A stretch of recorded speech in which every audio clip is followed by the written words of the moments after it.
Hey there, story lovers. This is Supreme Harry, and we're bringing you an epic adventure.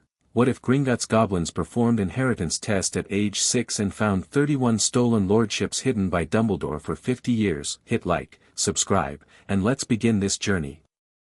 Chapter 1, The Weight of Gold. The Dursleys had a very specific relationship with inconvenience. They tolerated it from each other, ignored it from neighbors, and when it came from Harry, they made him pay for it in creative and exhausting ways. So when the letter arrived on a Tuesday morning, not an owl, not a note slipped under the door, but an actual brass-sealed envelope delivered by a small, gray-skinned creature in a pinstripe suit who knocked on the front door and said, in a voice like gravel being sifted, "We require the presence of Harry James Potter at Gringotts Bank, Diagon Alley, this Friday at 9 in the morning. Regarding urgent matters pertaining to the Potter vaults." Vernon Dursley's face went through approximately 6 shades of purple before settling on the particular red that meant he was about to make someone's life very difficult. The someone, as always, was Harry. "What did you do?" Vernon demanded, turning to the 6-year-old standing in the hallway in oversized hand-me-down pajamas, hair going in every direction at once, staring at the goblin in the doorway with an expression of pure, unfiltered fascination. "Nothing," Harry said, which was true. He hadn't done anything. That was rather the point of his life at number 4, Privet Drive. You did nothing, and things still went badly for you. The goblin, who had introduced himself as Sharpclaw, Junior Liaison, Gringotts Bank, looked at Vernon with the particular brand of contempt that goblins reserved for humans who wasted their time. "The appointment is mandatory under the Vaults and Inheritance Act of 1689. Non-compliance carries a fine of 200 galleons and potential seizure of associated properties." He paused. "Per day." Vernon went from red back to purple. "Fine," he said, in the voice he used when something had defeated him and he needed everyone to know he wasn't happy about it. "Fine. Friday." Sharpclaw nodded once, turned on his heel, and walked down the garden path with the precise, unhurried steps of someone who had never once in their life needed to rush for anything. Harry watched him go until he disappeared, not around the corner, but simply gone, between one blink and the next. Harry thought that was the most impressive thing he'd ever seen.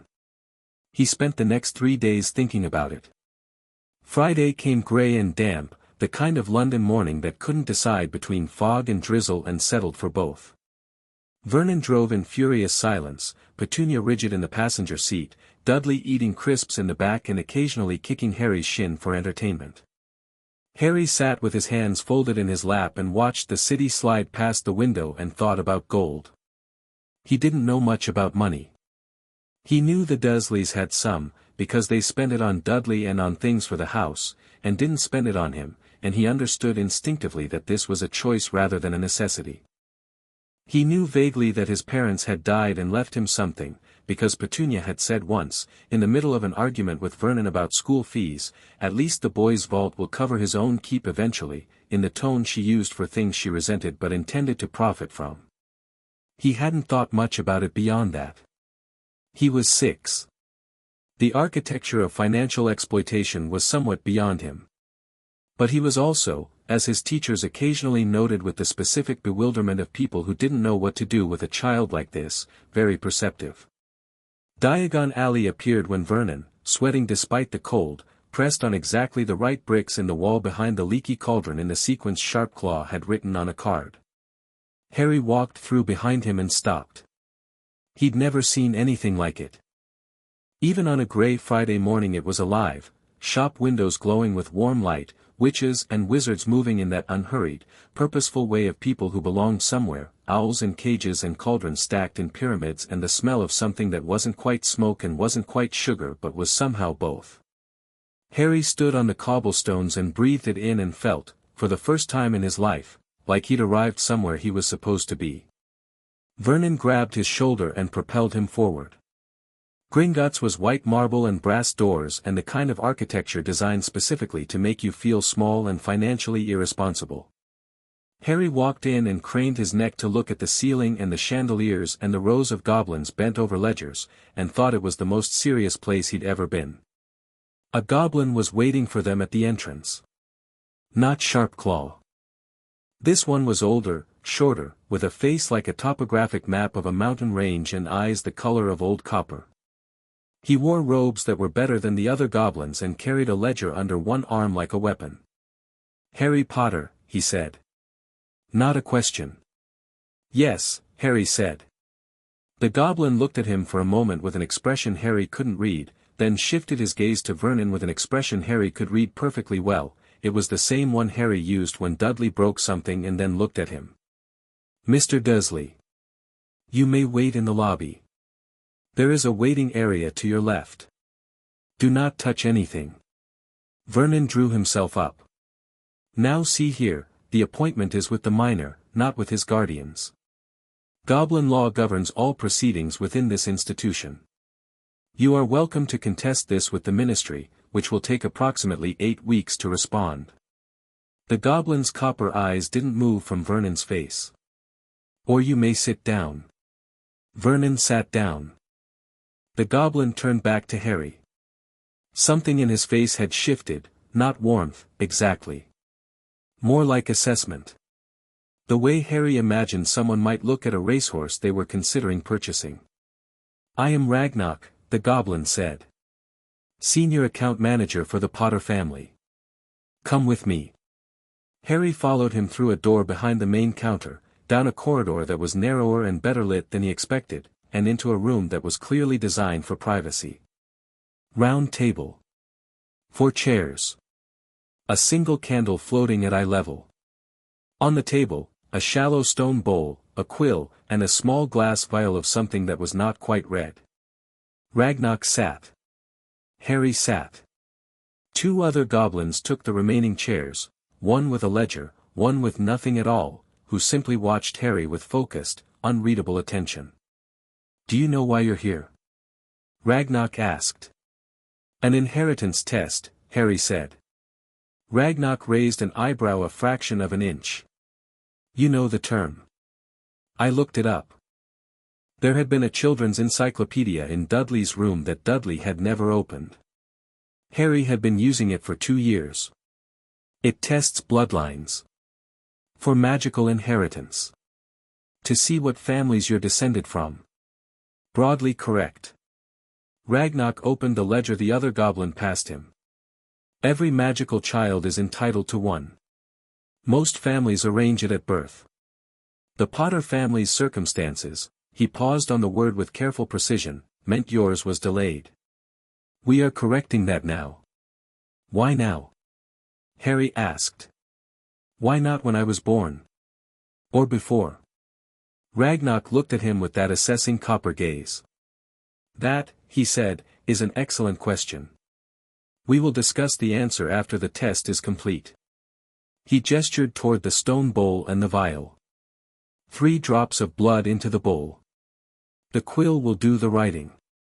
You won't feel any significant pain." Harry took the quill. The tip was something sharper than a standard nib, more like a needle, and when he pricked his finger and held it over the bowl, 3 drops of blood fell into the stone like rubies dropping into water, spreading in spirals that caught the candlelight. The quill began to move. Harry watched it.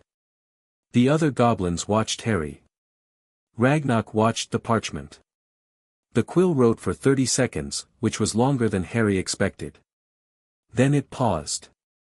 Then it began again, faster, the scratching sound filling the small room. Then it paused again. Ragnarok leaned forward. The quill wrote 3 more lines, and this time it did not pause again. It simply stopped. Final. Done. The room was quiet.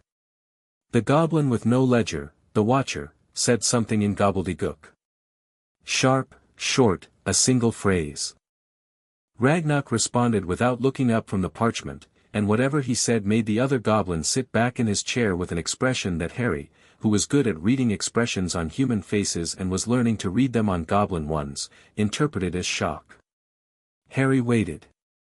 "Well," Ragnarok said finally, and the word came out with a weight that suggested it had been chosen carefully from a much larger collection of available words. He set the parchment on the table and turned it so Harry could see it.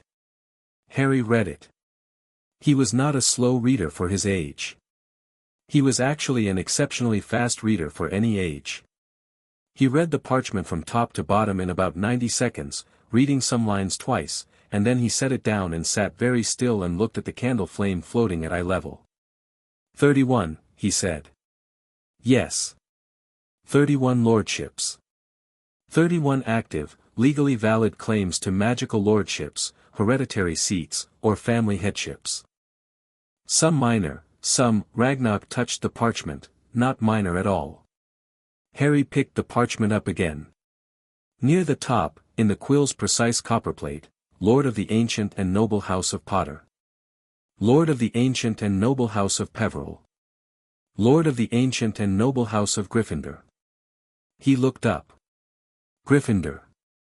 As in one of the 4 founders of Hogwarts School of Witchcraft and Wizardry. Yes. Ragnarok's voice was very level. The bloodline is distant, but unbroken. The magical inheritance recognizes it. Harry set the parchment down again. He looked at his hands. The pinprick on his finger had already stopped bleeding. They're not active, he said. It wasn't really a question. He'd read the parchment. Every entry had a notation beside it: suppressed, redirected, bound, held in trust, sealed under order of, and then, on almost every single one, the same initials. APWBD. He looked at Ragnarok. Who is that? Ragnarok looked at him for a moment, that long, copper-eyed assessment again, the one that was trying to decide something. Albus Percival Wulfric Brian Dumbledore, Ragnarok said. Headmaster of Hogwarts. Chief Warlock of the Wizengamot. Supreme Mugwump of the International Confederation of Wizards. A pause, precise and deliberate as everything else about him. And the individual who has, over the course of approximately 50 years, systematically intercepted, suppressed, and in several cases actively redirected the lordship claims and hereditary wealth of 31 wizarding families, all of which, by blood or conquest or legal succession, belong to you. The candle flame didn't flicker. The room was quiet. Somewhere far away, deeper in the bank, Harry could hear the distant rumble of mine carts. Harry said, "How? Not why. Not that's impossible." Not the gasp or the tears or the disbelief that the goblins in the room had, in their combined century and a half of conducting inheritance tests, learned to anticipate from humans receiving news like this. How? Ragnarok looked at the Watcher Goblin. The Watcher Goblin looked at Harry. Something passed between them, not words, not even really a glance, more like a shared recalibration of expectations. The mechanisms were varied, Ragnarok said. In some cases, he filed false declarations of extinct bloodlines with the Ministry's Department of Magical Records, having your parents declared the last of their lines before you were born and therefore before you could inherit. In others, he used his position as your magical guardian, assigned to him illegally, as we will discuss, to sign binding suppression contracts on your behalf. In 3 cases involving the most powerful lordships, he used a specific and technically illegal piece of magic called a soul tether, which binds an inheritance to a living proxy holder and redirects all political, financial, and magical benefits to that proxy for as long as the tether remains intact. Who are the proxies? Ragnarok turned 2 pages in the ledger. For the most significant holdings, the proxies are individuals Dumbledore trusted with specific tasks, old allies, former students. Several are deceased, which has created certain complications in the redirected inheritance chains that are, frankly, rather untidy. He said untidy the way other people might say criminal. A few are still living and have been receiving financial benefits from your family estates for decades without, we believe, being fully aware of the arrangement's origins. And my magical guardian. Harry kept his voice even. He'd learned very young how to keep his voice even when he was feeling things strongly. It was a survival skill. Who should that have been? Sirius Orion Black. Your godfather, named in your parents' will, which was, Ragnarok paused, and for the first time something that might have been anger moved across his face like a shadow, sealed and misfiled at the ministry within 48 hours of your parents' deaths. Mr. Black was arrested and imprisoned without trial the following day. Harry looked down at the table. He pressed the pad of his thumb against the pinprick on his finger and felt the tiny sting of it and used it to keep his thoughts organized. "He's in Azkaban," Harry said. He knew the name, even Dudley's encyclopedia had had a paragraph about it, the prison in the North Sea, the Dementors, the place wizards went when they'd done something so bad no ordinary prison would hold them. He is. Without a trial. Without a trial. Harry looked up. Is he guilty? Ragnarok held his gaze. That is not a question we can answer with certainty.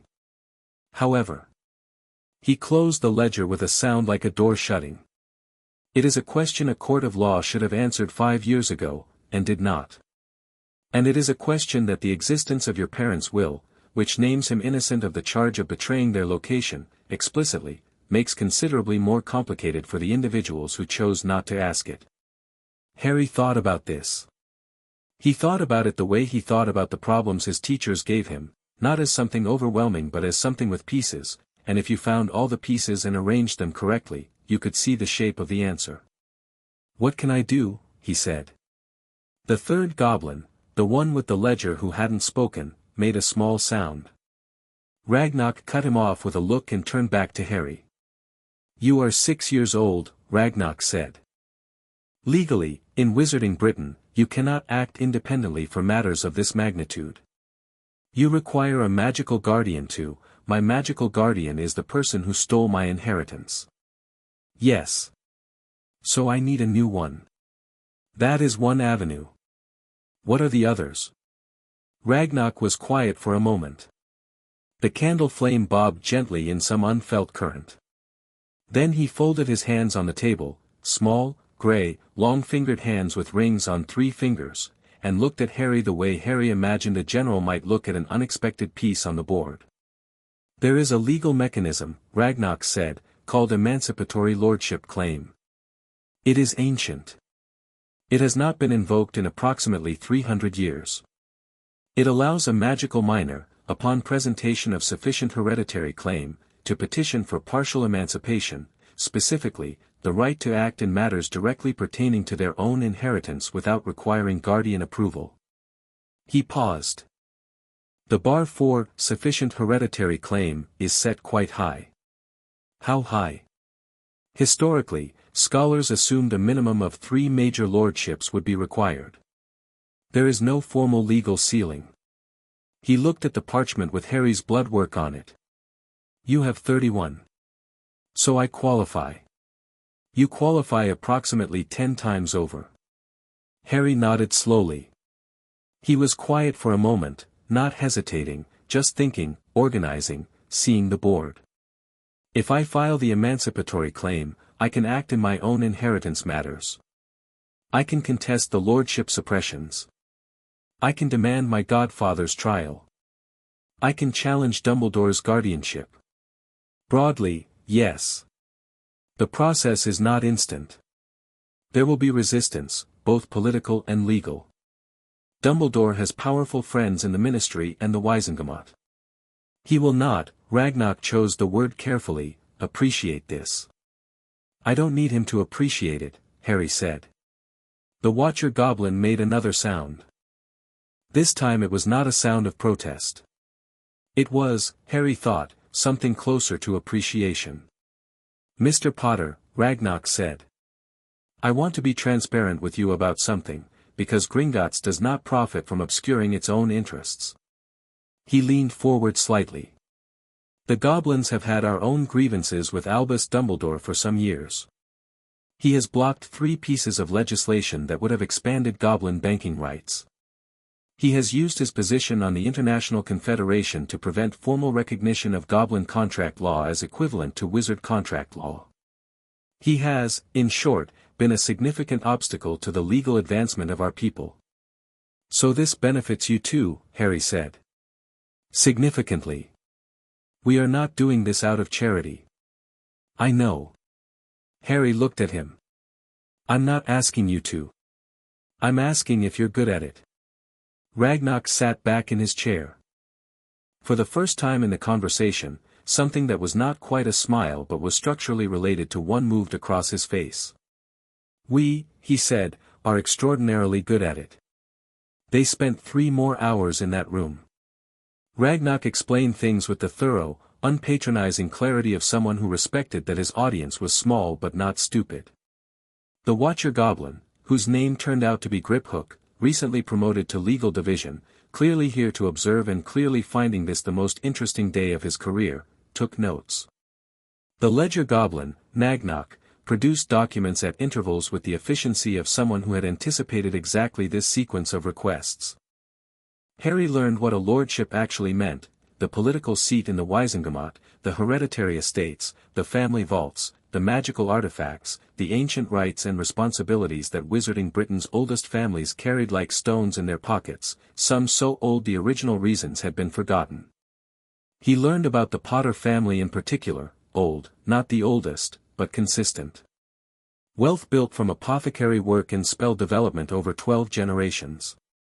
A Wizengamot seat held unbroken for 200 years. Property holdings in 3 counties. A library that his great-grandmother had spent 30 years assembling, currently locked in a vault earning dust.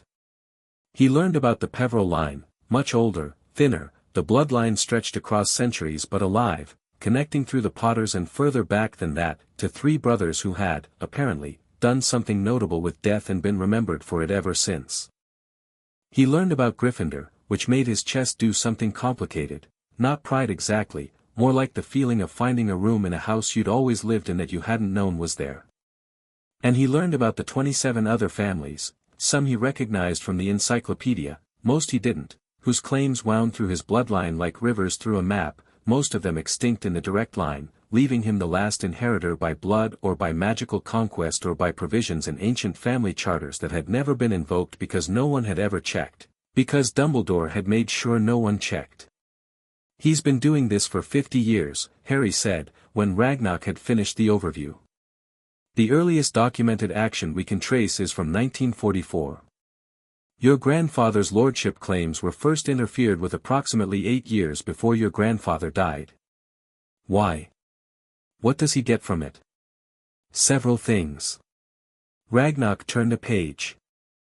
"The financial redirections, in aggregate, amount to a substantial sum, though we believe that was secondary to the primary motivation. The political seats are more significant. 31 lordship claims, many with Wizengamot voting rights, are enough to constitute a controlling bloc in the current chamber. Dumbledore's faction controls the Wizengamot by a margin of fewer than 20 votes. If your family's rightful representatives had been seated over the past 50 years, he would have lost control." Harry understood it immediately, the shape of it clicking into place. He's not just stealing money. He's stealing votes. He is maintaining a particular political order. One in which he is the decisive power in British wizarding governance. Ragnar folded his hands again.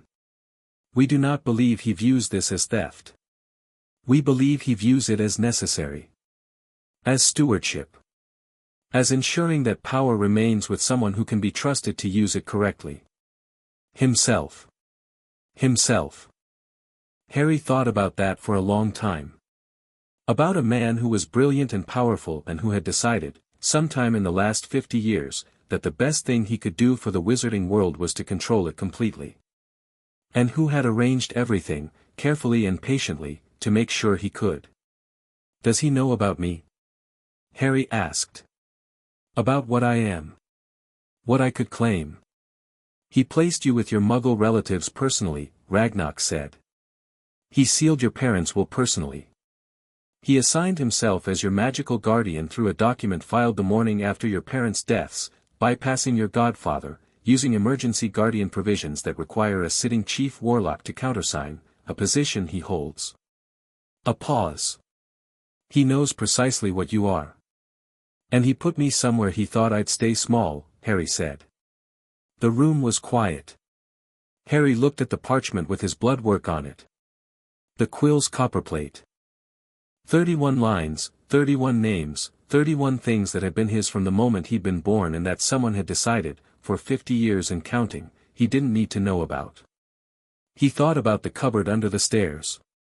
He thought about Dudley's cast-off clothes and the way Petunia made him list everything he ate and the time Vernon had taken away his meals for 3 days because a teacher had called home about something Harry had done that was too clever, and Petunia had decided it was showing off, and showing off needed to be discouraged. He thought about the word necessary. About the people who decided what was necessary for other people without asking. "I want to file the emancipatory claim today," Harry said. Ragnock nodded, as if he'd expected nothing else. "We anticipated that. Nagnock has the paperwork. And I want to start with the 3 soul tether claims. Those are the most powerful lordships. Breaking those first changes the political math fastest." He'd worked that out while Ragnock was explaining the financial structures. "Who are the proxies holding them?" 2 are deceased. 1 is living, a former student of Dumbledore's named Elphias Doge. He is elderly, politically connected, and almost certainly unaware of the full implications of what he signed. Then he won't fight hard when we challenge the tether. Harry looked at the parchment again. Gryffindor, Peveril, and Potter. Those are the 3 anchored by soul tethers. Correct. We challenge Gryffindor first. It's the most visible. The one that will get the most attention, make the most noise. If we lead with Potter and Peveril, they might try to keep it quiet, manage the story, negotiate. If we lead with Gryffindor, everyone notices. There's no managing that story. Nagnock set a thick sheaf of parchment on the table. Ragnock looked at Harry with those copper eyes, and the thing that wasn't quite a smile reappeared. "You are 6 years old," Ragnock said. It didn't sound like an objection. It sounded like an observation about something remarkable. "You said that already," Harry said. "I'm aware." Harry picked up the quill. It was a different one this time, standard, for signing rather than for blood. His hand was small on it, a child's hand, the fingers still carrying that slightly unfinished look of a person who hasn't quite grown into themselves yet. He looked at the first document, Petition for Partial Emancipation under the Lordship Inheritance Act of 1423, filed by Harry James Potter, minor, in the matter of 31 suppressed hereditary claims. He signed it. He signed the next 9 documents without stopping. When he was done, Ragnock gathered them carefully and handed them to Griphook, who left the room with the focused velocity of someone with a great deal to do. "What happens now?" Harry asked. "Now," Ragnock said, "we begin. The petition will be filed with the Ministry this afternoon. We expect Dumbledore will be informed within 24 hours, he has contacts in the Department of Magical Records who will flag anything significant.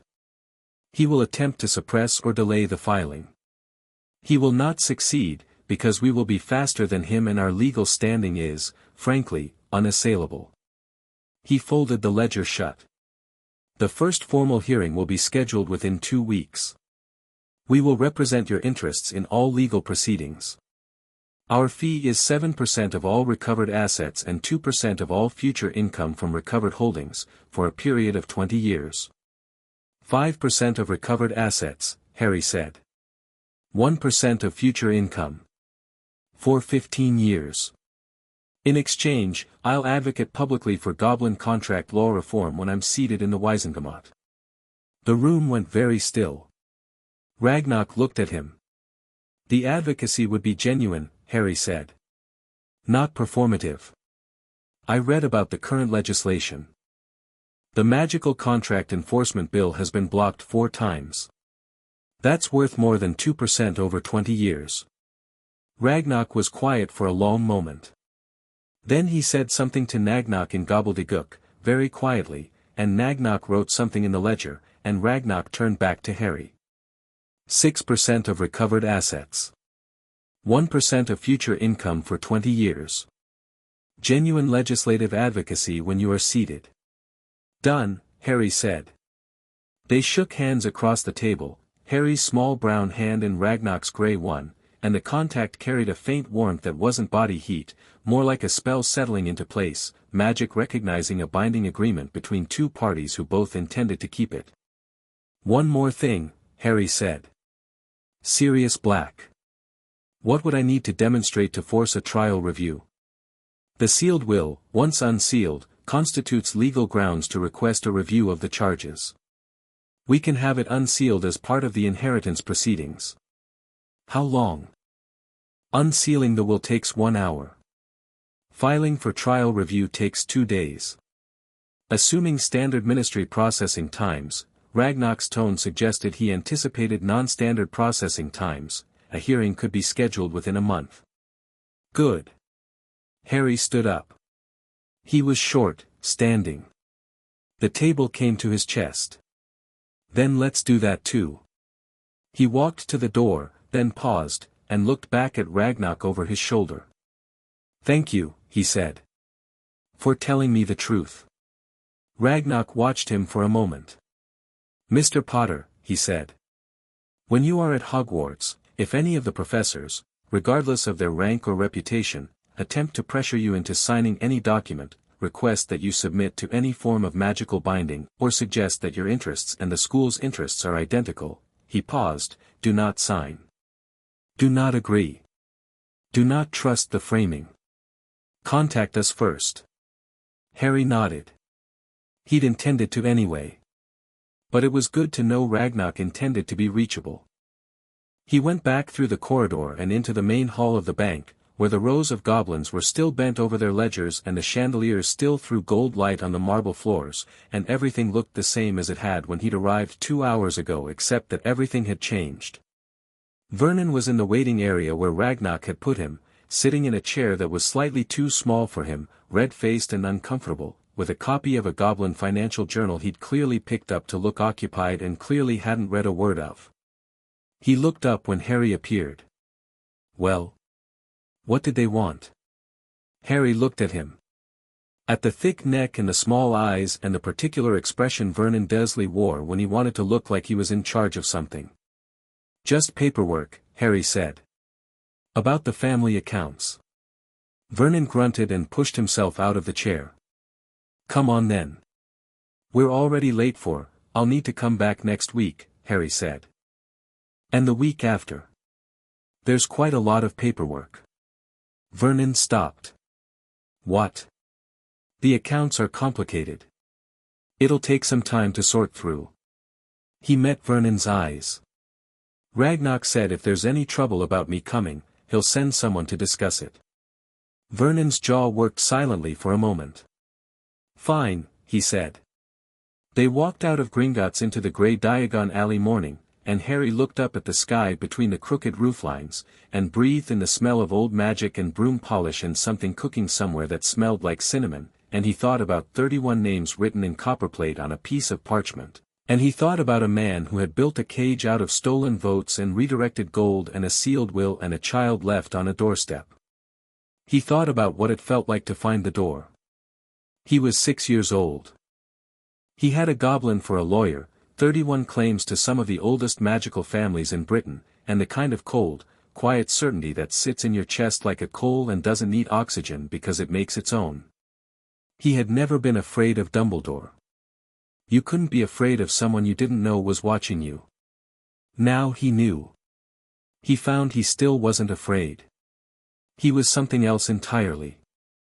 Chapter 2, The Man in the Wrong Cell. The Ministry of Magic received the petition on a Tuesday. By Wednesday morning, 3 separate owls had arrived at Hogwarts.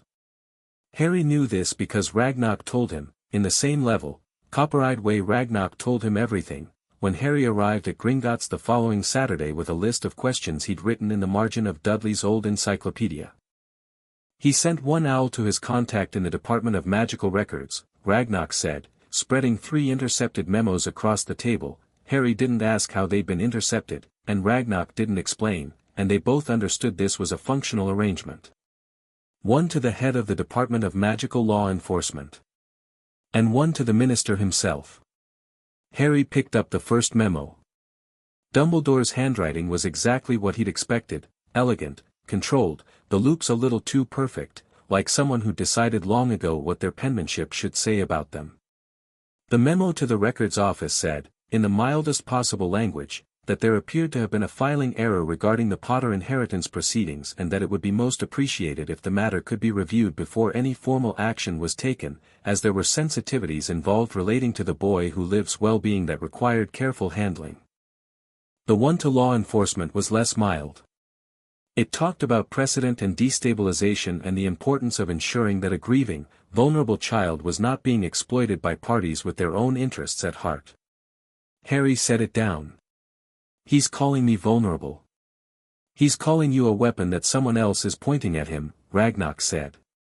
Which is, from his perspective, a more accurate description of his concern.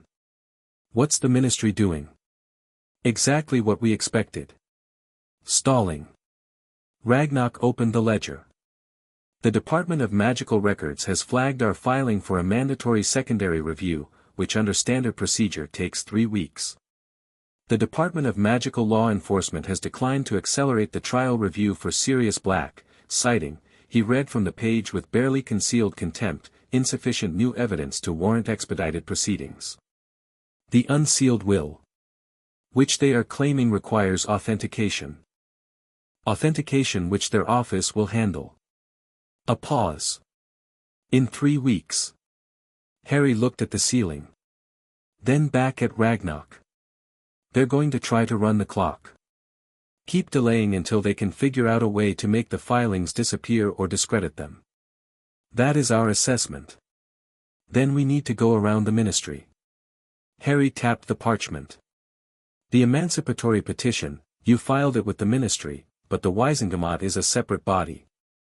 The chief warlock presides over it, but the chamber itself is technically independent. Technically, Ragnarok said carefully. Dumbledore is chief warlock. He controls what comes to the floor. Harry thought for a moment. But individual lords can raise emergency motions. That's in the charter. Any seated lord can call an emergency session if the matter concerns immediate harm to a member of the wizarding aristocracy. You are not yet a seated lord. No. But Augusta Longbottom is. He'd read about her in 2 of the books Ragnarok had given him to take home, a small library of wizarding legal texts and family histories that had arrived the morning after his first visit, delivered by a goblin who'd handed the stack to a baffled Petunia and said only, educational materials, before disappearing. She's the lady of House Longbottom. She's been fighting Dumbledore's political bloc for years. Her son and daughter-in-law were tortured into madness by Death Eaters and the people responsible got light sentences because Dumbledore's allies were on the sentencing panels. He met Ragnarok's gaze. She's not going to love me just because I'm Harry Potter. But she will love 31 Wizengamot seats coming out of Dumbledore's pocket. Ragnarok regarded him for a long, still moment. You want to contact Augusta Longbottom. I want to meet her. This week, if possible. Harry picked up his list of questions and set it aside. He'd answer all of them himself before he left today, but there was a more pressing order of business. Can you arrange it? We have a long-standing relationship with House Longbottom's financial accounts. Ragnarok said it in the tone of someone confirming that yes, they did in fact have a lever worth pulling. I can send a message today. Tell her it's about the Wizengamot seats. Not about me specifically. Harry thought for a second. Actually, tell her it concerns a matter that Albus Dumbledore has been hoping nobody would raise for the past 50 years. She'll come. Ragnarok made a note. The thing that wasn't quite a smile moved across his face again, quick and controlled. Is there anything else? Yes. Harry reached into the inside pocket of his oversized jacket. He'd found it in a charity bag Petunia had put by the door, a navy wool thing 3 sizes too big, but it had inside pockets and inside pockets were useful, and produced a folded piece of parchment. I made a list of the 31 claims in order of political priority. I want to start the formal challenge process on the top 5 this week while the ministry is busy stalling on the emancipatory petition. If we hit them on multiple fronts simultaneously, they can't concentrate their resistance. He unfolded the parchment and slid it across the table. Ragnock looked at it. He looked at it for longer than he'd looked at anything else Harry had produced, and when he looked up his copper eyes had something in them that Harry was beginning to learn was his version of being impressed. "You wrote this last night," Ragnock said. "Sunday. I had most of Saturday afternoon too." "You are 6 years old. You keep saying that." "I keep meaning it differently each time." Ragnock picked up the parchment. "The sequencing is sound. Gryffindor first, as we discussed. Then Slytherin." He stopped. He looked up. "You're claiming the Slytherin lordship." "Through conquest," Harry said. "Voldemort, Tom Riddle, was the last heir of Slytherin. He tried to kill me. The ancient right of magical conquest applies when a head of house attempts to destroy a bloodline heir and fails. Their own lordship transfers." He watched Ragnock's face. "I looked it up. It's in the Codex of Hereditary Transfer, 1203. The section on hostile succession. Most wizards are not aware that section exists.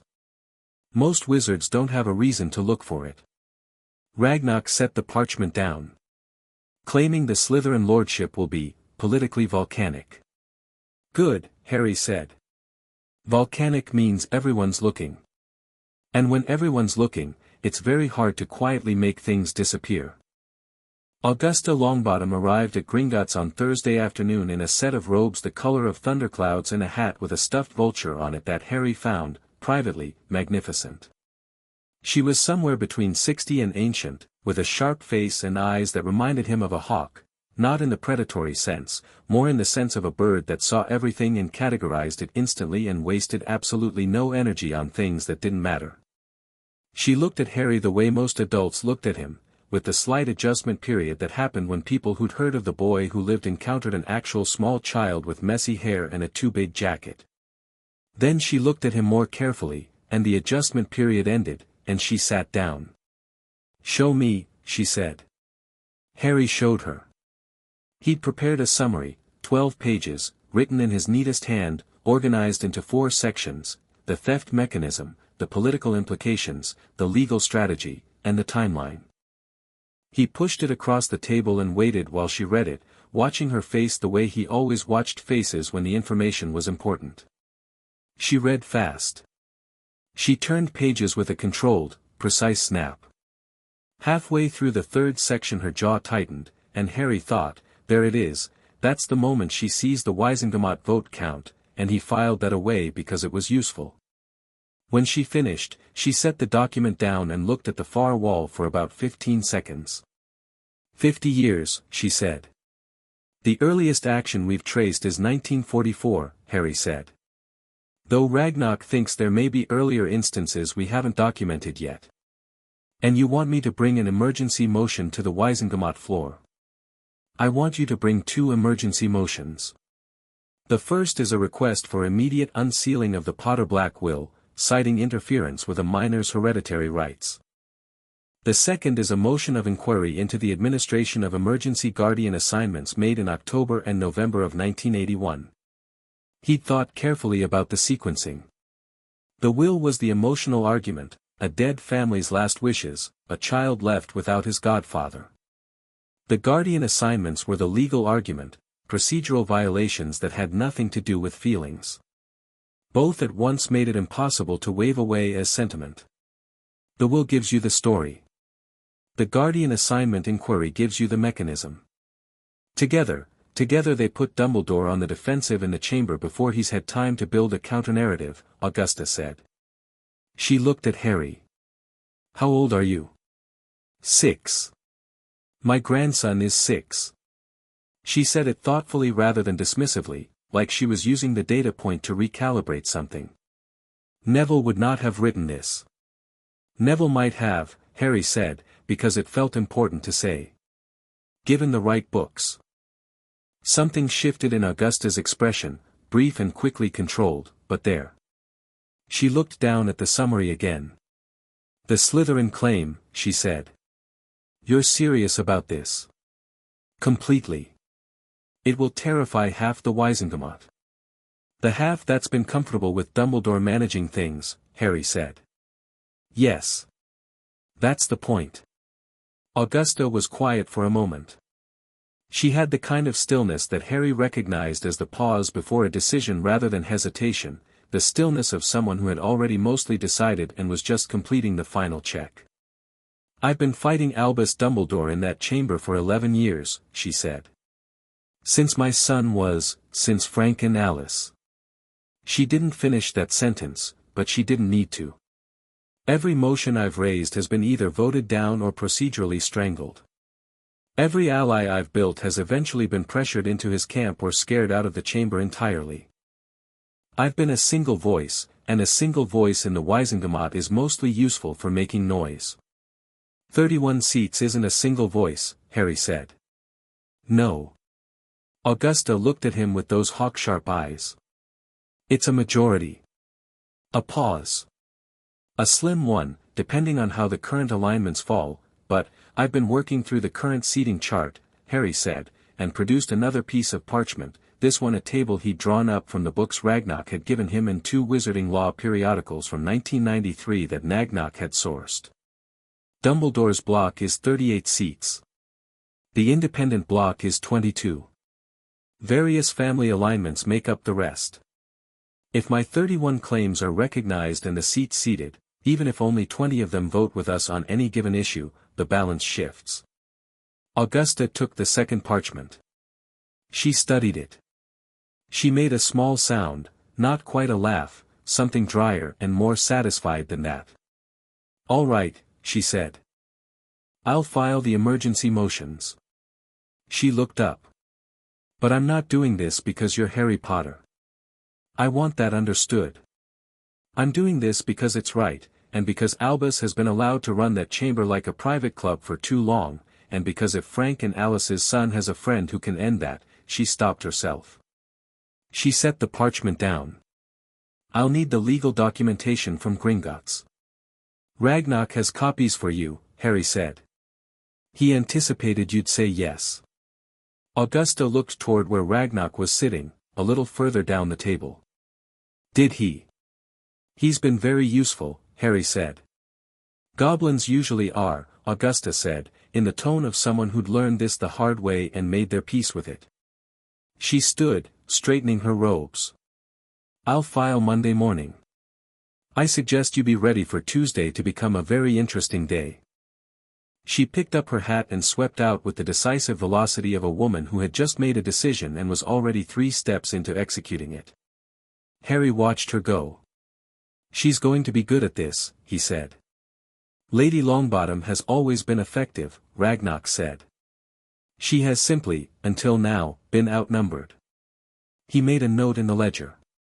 Shall we discuss the will unsealing procedure? Tuesday was, in fact, a very interesting day. Harry wasn't there for it, he was at number 4 Privet Drive, doing the dishes, which was his job every morning regardless of what was happening in the wider world. But Ragnarok had arranged for a reporting system, a charmed coin, small enough to fit in Harry's palm, that would warm to indicate incoming messages and could receive brief written communications via a paired object at Gringotts. It was the kind of thing that technically wasn't supposed to be used by underage children, but the emancipatory petition, even unresolved, had created enough legal gray area that Ragnarok had filed the relevant exceptions 3 days ago. The coin warmed at 10:47 in the morning, while Harry was drying a plate. EM motions filed. Chamber in session. Dumbledore present. Attempting procedural objection to emergency classification. Longbottom holding. Our Harry dried the plate, put it away, and picked up the next one. The coin warmed again at 11:15. Procedural objection overruled 2-1 by session panel. Emergency classification upheld. Will unsealing motion pass 27-19. Guardian assignment inquiry motion pass 24-22. Dumbledore left chamber between votes. Our Harry set down the dish towel. He left the chamber. Dumbledore, who had sat at the head of the Wizengamot for years and managed it like a conductor manages an orchestra, had left the room when the vote went against him. Harry turned that over in his mind, examining it from several angles. He was rattled, Harry decided. Not defeated, Dumbledore would have far too much composure to show defeat, but rattled. The margin had been close, which meant his usual block had held mostly solid. But 24 votes against him on an emergency motion was more than he was used to. Someone in his camp had switched. Harry wondered who. He picked up the dish towel again. The coin warmed a third time at 12:30, and this time the message was longer. Will unsealed as of noon. Contents as expected, confirms Black as godfather, explicitly states he did not betray the Potters, identifies Peter Pettigrew as secret keeper. Ministry law enforcement informed. Expedited trial review granted under political pressure from 3 senior Wisengamot members. Hearing set for 3 weeks from today. P.S. Dumbledore made a public statement from Hogwarts this afternoon. He called the proceedings premature and potentially damaging to a vulnerable child. The Daily Prophet will run it tomorrow. Harry read it twice. Then he went to his cupboard under the stairs, sat on the thin mattress, and thought very carefully. Peter Pettigrew was the secret keeper. He hadn't known the details before. He'd known his parents were dead and he'd known Voldemort had killed them and he'd known Sirius Black was supposed to have been involved, but the exact mechanics of how, that had been a blank space in his knowledge that he hadn't known how to fill in. Now he had the shape of it. His parents had hidden under the Fidelius charm, and the secret of their location had been entrusted not to Sirius but to Peter Pettigrew, a man apparently trusted enough to know, small enough to be overlooked. And Pettigrew had told Voldemort. And then Pettigrew had disappeared, and Sirius had been blamed, and Pettigrew, wherever he was, had been free for 5 years while Sirius rotted in Azkaban. Harry sat very still for a moment. Then he thought, find Pettigrew. He pulled the coin out. He could receive messages. He couldn't send them directly, that required the paired device at Gringotts, which he didn't have access to on a Tuesday afternoon in Little Whinging. But Ragnarok had given him a secondary option for urgent communications, a small piece of parchment that, when written on with a specific ink, delivered the message to Gringotts as a priority flag. He used the last of the ink on one sentence. The will mentions Peter Pettigrew as real secret keeper, find him. He's alive. He had a feeling about that. He didn't know why, but it sat in his chest with the same weight as the things he usually turned out to be right about. The Daily Prophet ran Dumbledore's statement on Wednesday morning, and Harry read it over Petunia's shoulder while she was distracted by Dudley demanding a second helping of everything. It was very good. Harry had to admit that honestly, setting aside the fact that it was aimed at him. Dumbledore had used the word vulnerable 4 times without making it look like he was using the same word 4 times. He'd talked about the trauma of the boy who lived childhood in a way that was genuinely sympathetic and subtly implied that the proceedings were exploiting that trauma. He'd mentioned the goblins 3 times, never with anything as crude as accusation, just with the particular framing that let readers supply their own suspicions about goblin motivations. It was, Harry thought, the work of someone who had spent decades managing public narrative and was very, very good at it. He needed to respond. Not to defend himself. Defending yourself made you look defensive, and defensive was the same as vulnerable, which was exactly the image Dumbledore was building. He needed to do something that changed the story completely. He thought about it for the rest of Wednesday and most of Thursday, and on Thursday evening he wrote a letter. Not to the Prophet. To the Prophet's editor was the move everyone would expect. Instead, he wrote to Doris Crockford at Transfiguration Today, a monthly that focused on wizarding law and politics alongside its academic content, read by exactly the kind of Wisengamot members and legal professionals who would be deciding his case, and he wrote as Lord Potter Gryffindor, claimant, which was the title Ragnarok had advised using to signal that the emancipatory proceedings were advancing regardless of ministry delays. He wrote 4 paragraphs.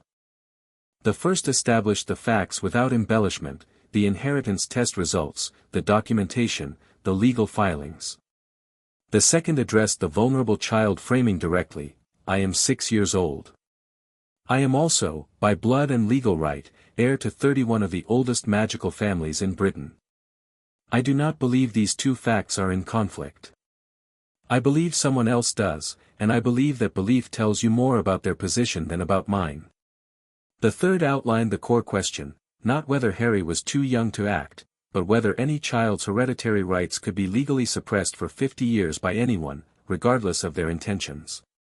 The fourth was one sentence. The question before the Wizengamot is simple: do the old laws of inheritance apply equally to all, or only to those whose inheritance is convenient for the people currently in power? He sent it with a school owl he'd borrowed on the pretense of posting a homework assignment, and spent the next week preparing for Sirius Black's trial. The hearing room in the ministry was circular and cold, with tiered stone seating on all sides and the kind of lighting that made everyone look like they were being examined rather than watched. Harry arrived with Ragnock and 2 Gringotts legal representatives. He was not permitted in the chamber proper during the hearing, being a minor and not the one on trial, but he sat in the observer's gallery with Augusta Longbottom and a view of the entire room. He'd never seen Sirius Black before. He knew the face from the wanted posters that apparently used to hang in the wizarding world. He'd found one in a book, a gaunt, hollow face with the specific blankness of someone who'd stopped expecting anything. That was the face he'd been picturing. The man they brought in was gaunt. Still, Azkaban left marks that didn't disappear in 3 weeks of ministry custody, which was where Black had been since the trial review was granted, but not hollow. His eyes, Harry noticed immediately, were alive. Dark gray, sharp, moving quickly across the room the way Harry's eyes moved across rooms when he was assessing them, cataloging exits and problems and allies. Those eyes found the observer's gallery. They found Harry. Harry had thought about this moment. He'd rehearsed several possible responses to it: calm, measured, the appropriate expression for seeing someone for the first time who was technically your godfather and whom you'd been responsible, indirectly, for getting out of prison. What actually happened was that Sirius Black's face did something completely unexpected. The years and the gauntness and the prison blank expression fell away for about 3 seconds, and what was underneath was raw and young and devastated and so obviously James Potter's best friend that Harry forgot all his prepared responses and just looked back, steady and open, the way he looked at things he was trying to understand. Then Sirius sat down. The hearing started. Harry watched. The prosecutor was a ministry official named Crouch, who had, according to the books and documents Harry had read, been the head of law enforcement during the First Wizarding War and had a reputation for treating Death Eater cases like personal vendettas. He was gray-haired now and rigidly upright in his seat, and he looked at Sirius Black with an expression of such implacable certainty that Harry thought, this man has been sure for 5 years. He's not going to enjoy this.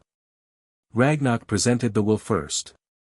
The original, unsealed, with the ministry authentication stamp still warm on the parchment. The chamber read it in silence. Harry watched the faces of the Wizengamot members in the upper tier and counted how many of them looked at Dumbledore's empty seat, the Chief Warlock's chair, conspicuously unoccupied, when they finished reading. 11 of them. 11 people who understood what it meant that Dumbledore wasn't here. Then Ragnock presented the second piece of evidence, which Harry had located through a combination of Gringotts' archival access and a letter to an old Auror who'd been quietly angry about the original case for years, one Alastair Moody, currently retired, who had sent back a 3-page response that was mostly the wizarding legal equivalent of "I told everyone something was wrong but nobody listened." The evidence was a trace record from the ministry's own magical signature logs, the location of Sirius Black's magical signature on the night of November 1, 1981, when he was supposed to have blown up a street and killed 12 Muggles and Peter Pettigrew. The trace put him at 2 other locations that night, neither of them on the street where the explosion occurred, until 4 in the morning, at which point he had stopped moving entirely, which was consistent with the Auror reports of his capture. There was no trace of his signature at the explosion site itself. The room went very quiet. Crouch said, with the controlled precision of a man whose certainty was taking structural damage but had not yet fallen, magical trace logs are not infallible. No, Ragnock agreed pleasantly. But the log also shows the signature of one Peter Pettigrew at that location from 9:47 p.m. until 10:12 p.m., at which point it disappears entirely, not fades, which would indicate natural dissipation, but disappears with the abruptness consistent with a transformation into an animagus form. He paused. Pettigrew was an unregistered animagus.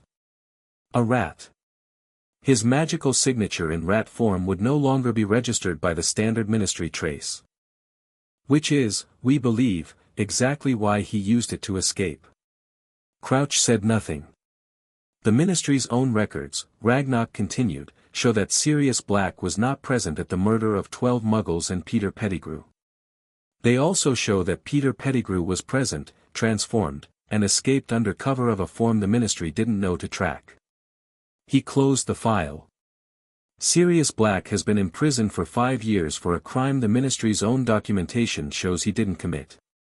The silence in the chamber was the kind that comes after something irrevocable has been said. Harry looked at Sirius Black. Sirius was staring at the file in Ragnarok's hands with an expression that was very carefully and not entirely successfully being kept from falling apart. The vote was 29-8 for immediate release. The 8 votes against were from Dumbledore's closest allies, people who had bet their political futures on the original version of events, and 2 of them, Harry noticed, voted without meeting anyone's eyes. Sirius walked out of the hearing room a free man. He walked into the corridor where Harry was waiting. Harry had thought about this too. He'd prepared for it, the right words, the right distance, an acknowledgement of a complicated situation between 2 people who were technically family and actually strangers. He'd decided on something measured, something that gave Sirius space, something that recognized the weight of the moment without demanding anything from it. What Sirius did was stop 4 feet away and look at Harry for a long moment with those gray eyes that were too alive for someone who just spent 5 years in Azkaban, and say, in a voice that was a little rougher than probably intended, "You look like James. He's everywhere in your face. Except your eyes." "Those are, my mom's," Harry said. "Yeah." Sirius breathed out. "Yeah." They stood in the ministry corridor with Augusta 20 feet away reviewing documents and the Gringotts legal team packing up files, and Harry looked at the man who should have been raising him for the past 5 years and Sirius looked at the boy who should have grown up knowing his name, and the weight of what had been stolen from both of them was in the air between them like something solid. "I'm sorry," Sirius said. I should have gotten to you. Before Hagrid. "I should have, you got arrested," Harry said. "You didn't have a lot of options." "I had options before that." "In the year before," he stopped. He looked at the floor. "I should have made sure you had a way out that didn't depend entirely on me. I didn't, and then I couldn't, and you ended up with, the Dursleys." Harry said it flatly and watched the flash of something angry move across Sirius's face at the name. "It's fine. I managed." "You shouldn't have had to manage. You're 6. Everyone keeps saying that. Because it keeps being appalling." Sirius crouched down, which put them at approximately the same height, and looked at Harry with an expression that was several things at once, guilt and grief and something fierce underneath. "What you did. Getting me out of there. I don't know how to say what that is." "You would have done it for me," Harry said simply. Sirius stared at him. Then he said, quietly, "James would have loved you so much. You know that?" Harry didn't have a prepared response for that one. He felt something move in his chest, quick and sharp, and he let it and then let it pass. "I have a lot of work to do," he said. "And I'm going to need help." "Are you?" He stopped. Considered.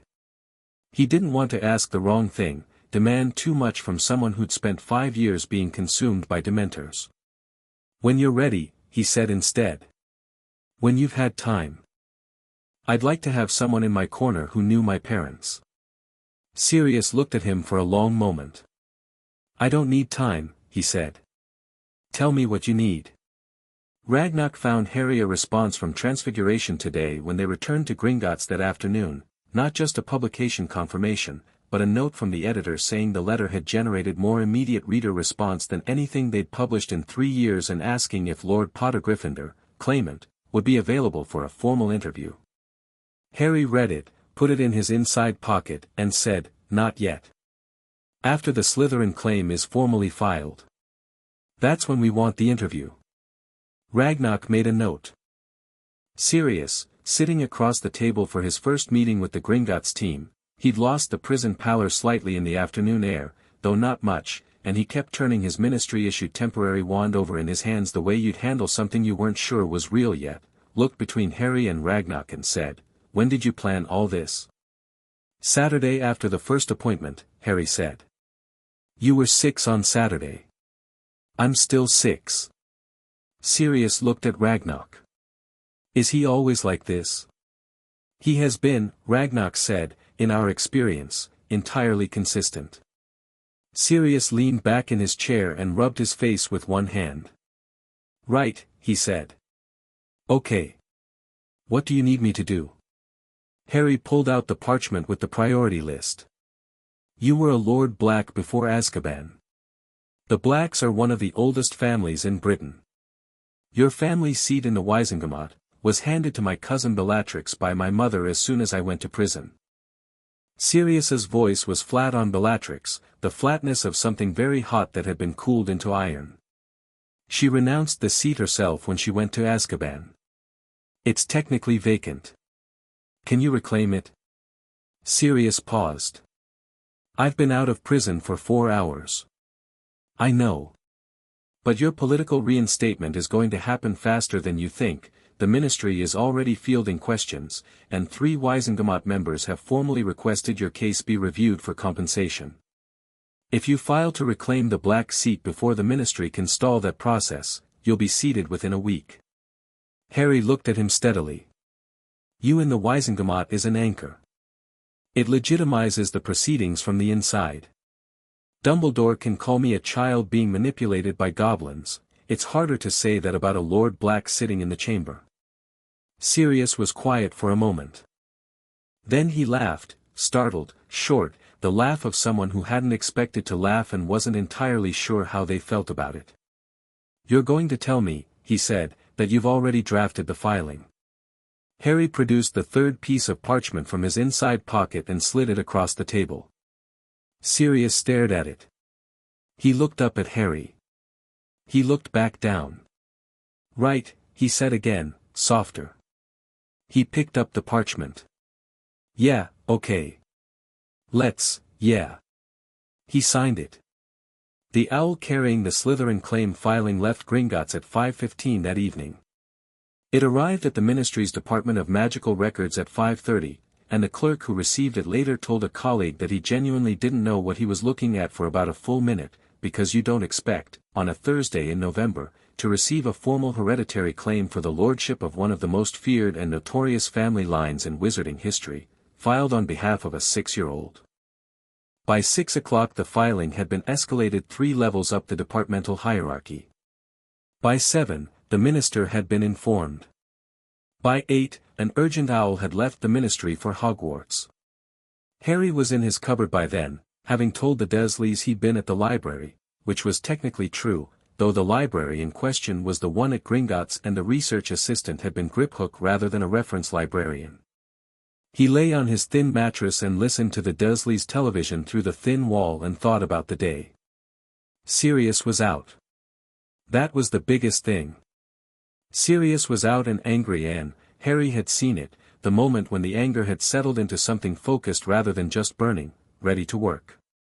Dumbledore had not appeared at the trial. Had not sent representation. Had issued a statement from Hogwarts instead, measured and saddened, expressing deep personal gladness at new evidence that cleared his old friend's name while noting that the process had raised serious questions about appropriate legal representation for vulnerable minors. Harry had read that statement in the evening edition of The Prophet, sitting in the Gringotts lobby while Ragnarok concluded the Slytherin filing. He'd read it twice.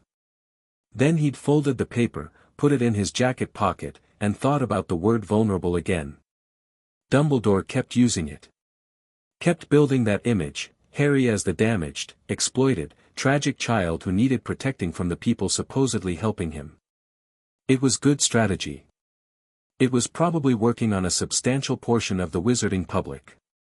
Harry closed his eyes and stared at the dark. He wasn't damaged. He was 6 years old and he had 31 stolen lordships and a goblin lawyer and a freshly freed godfather and a seat at the Transfiguration Today table whenever he wanted it. He had Augusta Longbottom filing emergency motions and Sirius Black reclaiming the black seat and Ragnarok's legal department running faster than the ministry could process. Dumbledore could call him vulnerable all he liked. Vulnerable things didn't file for the Slytherin lordship. He was asleep before 9, which was practical rather than peaceful. He had a long Friday ahead of him. Chapter 3, 31 Seats. The Slytherin filing broke the wizarding world open like an egg. The Prophet ran it front page on Friday morning with a headline that took up a third of the space: Boy who lived claims Slytherin lordship, Goblin sight, conquest succession, in bombshell filing. Below the headline, a photograph of Harry taken at some point during the war. He was a baby in it, which Harry found faintly ridiculous, next to the Slytherin family crest, which was a serpent eating itself, which Harry found faintly appropriate. By Friday afternoon, 3 more papers had run versions of the story. By Saturday morning, the letters pages of every wizarding publication in Britain were running hot with opinions that ranged from outraged to delighted, with a significant middle section that was simply bewildered and trying to catch up. Dumbledore's Monday statement, in the face of all this, was careful. He acknowledged the filing. He acknowledged the legal precedent it cited.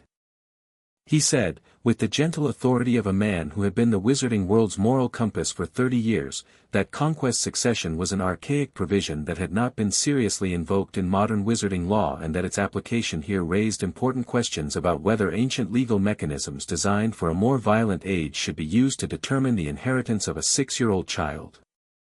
It was, as always, very good.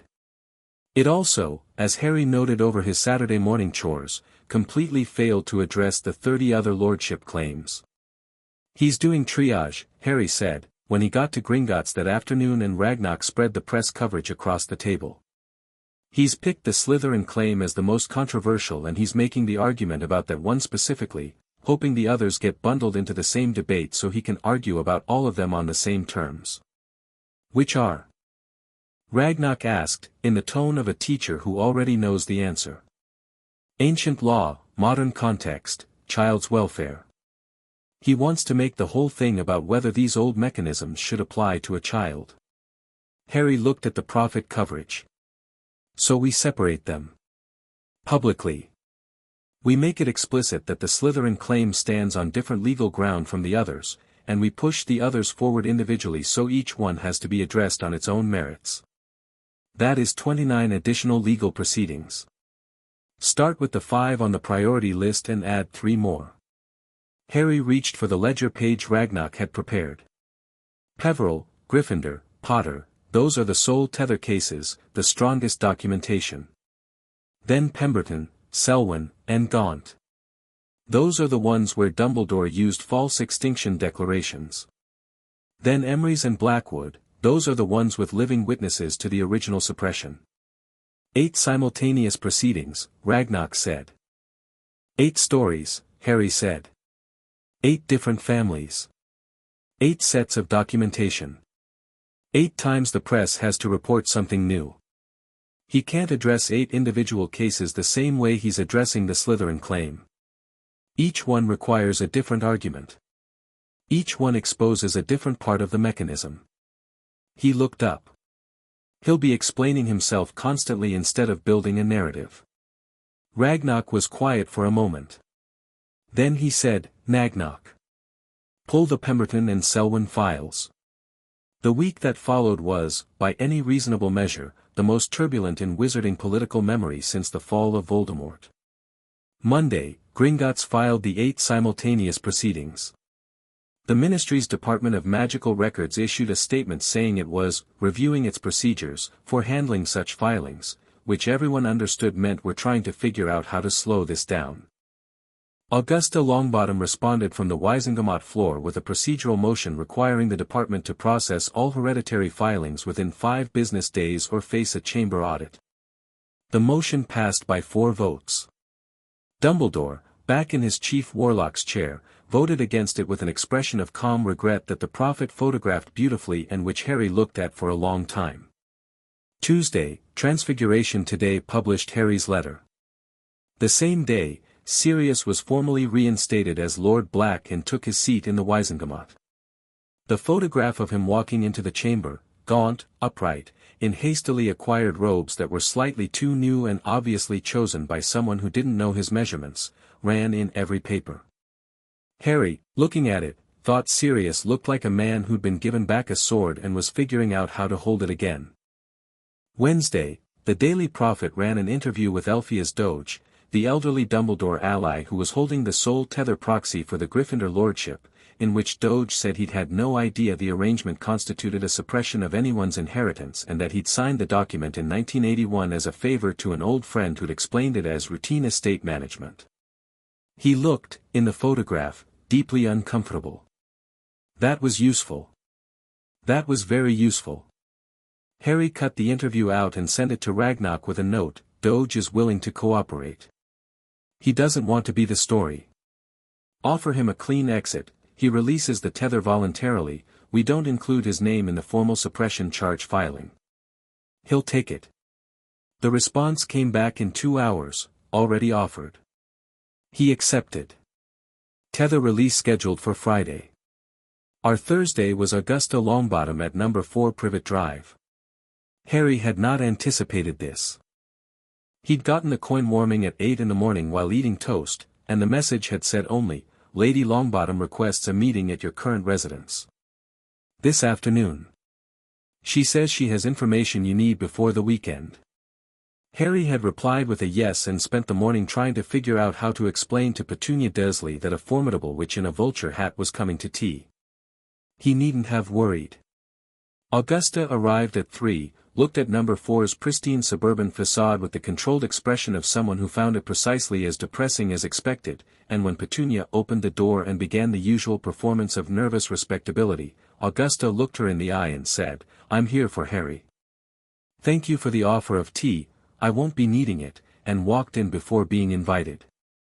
She sat at the kitchen table while Petunia retreated to the living room with the hunted look of someone who'd encountered a force of nature and made the correct decision to get out of its way. Harry sat across from Augusta and waited. I've been talking to people, Augusta said. She had a briefcase on the table that she didn't open yet. Specifically, to several individuals who've been members of Dumbledore's various organizations over the years, the Order of the Phoenix, his informal advisory network, his former students who've become ministry officials. Talking to them or talking with them? Mostly at them, Augusta said, with a precision that Harry appreciated. Some of them know more than they've said. Some of them know less than they think. But 3 of them, she opened the briefcase. 3 of them have given me signed, witness statements about specific actions they were present for or directly involved in, pertaining to the suppression of the Potter inheritance. Harry looked at the 3 documents she laid on the table.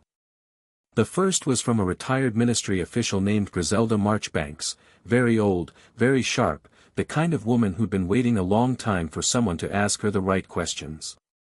She'd been present at a Wizengamot closed session in 1982 where Dumbledore had filed the last of the false extinction declarations using emergency post-war powers. She'd questioned it at the time. She'd been told it was necessary for the child's protection.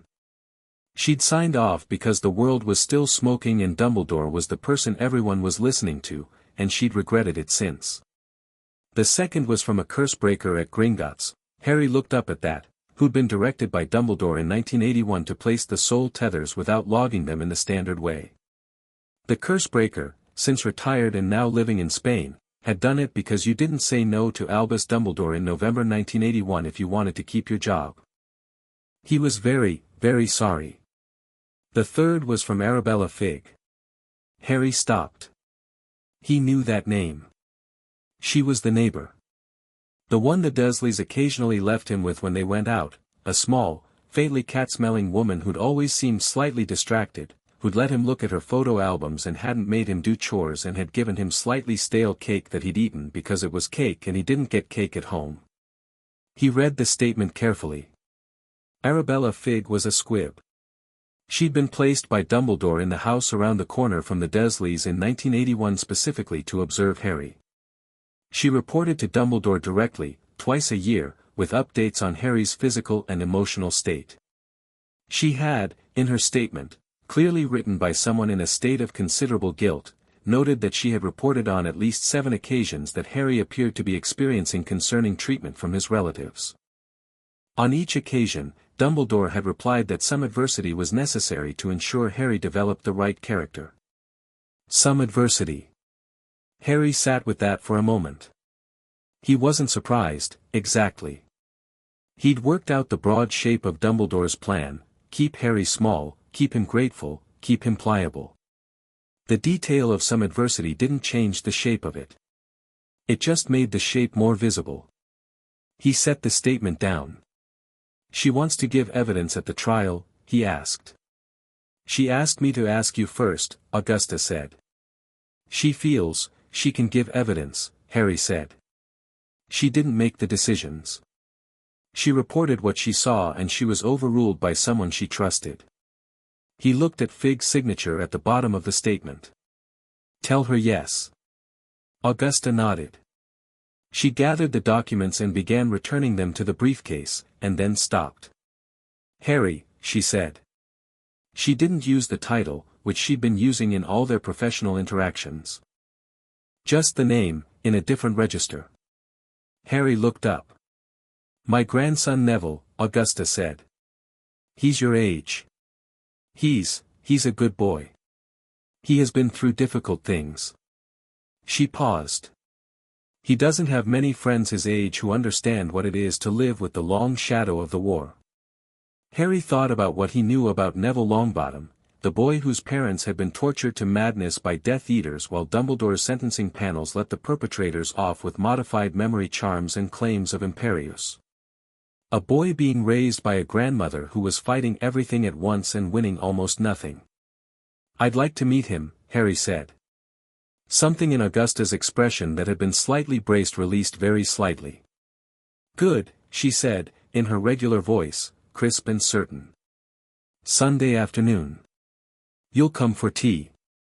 The Gryffindor soul tether released on Friday morning, and Harry felt it. He hadn't expected to feel it.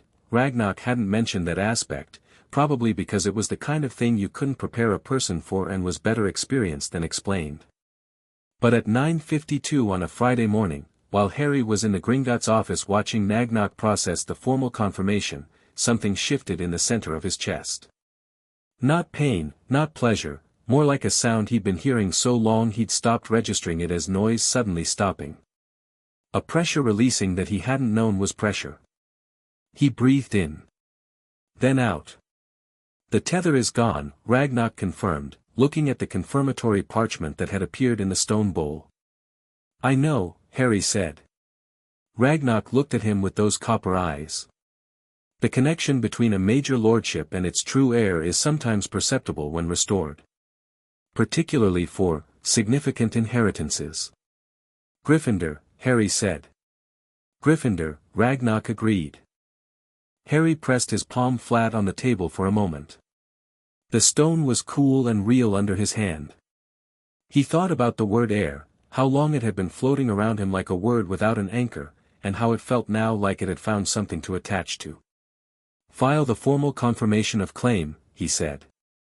"And send a copy to every member of the Wizengamot." "Every member?" "Every one." Harry lifted his hand from the table. "I want Dumbledore to have it on his desk before he has his afternoon tea."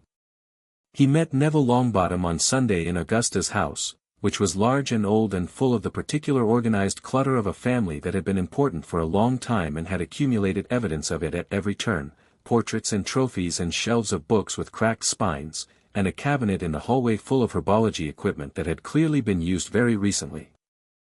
Neville was round-faced and slightly uncertain at the edges, the way children are when they've been told frequently enough that they're not quite what was expected. He was standing in the doorway of the sitting room when Harry arrived, holding a small potted plant with purple flowers, and he looked at Harry with an expression that was trying very hard to be neutral. Harry recognized the effort. He'd made it himself often enough. "I heard about what you're doing," Neville said. He glanced toward the hallway where Augusta had gone ahead, then back to Harry. "With Dumbledore and the Lordships." Yeah. Gran said you're going to fix the sentencing thing. With the Death Eaters. Harry looked at him carefully. That's part of it. The people on those sentencing panels who gave light sentences because of political pressure, once the Wisengamot votes change, the cases can be reviewed. Neville looked down at his plant. His thumb moved over one of the leaves in a small, automatic gesture. My mum doesn't know who I am, he said. Very flat, very practiced flat. She gives me sweet wrappers when I visit. She thinks he stopped. She thinks they're presents. I know, Harry said quietly. She was one of the best Aurors of her generation. Neville looked up. That's what Gran says. And my dad. And the people who did it they're just out there. Living. Not for much longer, Harry said. I promise. Neville looked at him for a long moment. Kids Harry's age weren't usually very good at making eye contact for extended periods. It was something Harry had noticed, that he did it more than other people his age, had learned it as a way of gauging whether the adults in his life were telling the truth. Neville met it, which meant he'd learned the same lesson for the same reasons. Okay, Neville said. He held out the plant. This is a Mimbulus Mimbletonia. It's rare. Do you want to see what it does? Harry looked at the plant. Does it explode? Sort of, Neville said, and for the first time a grin broke across his face, quick and genuine. It's brilliant.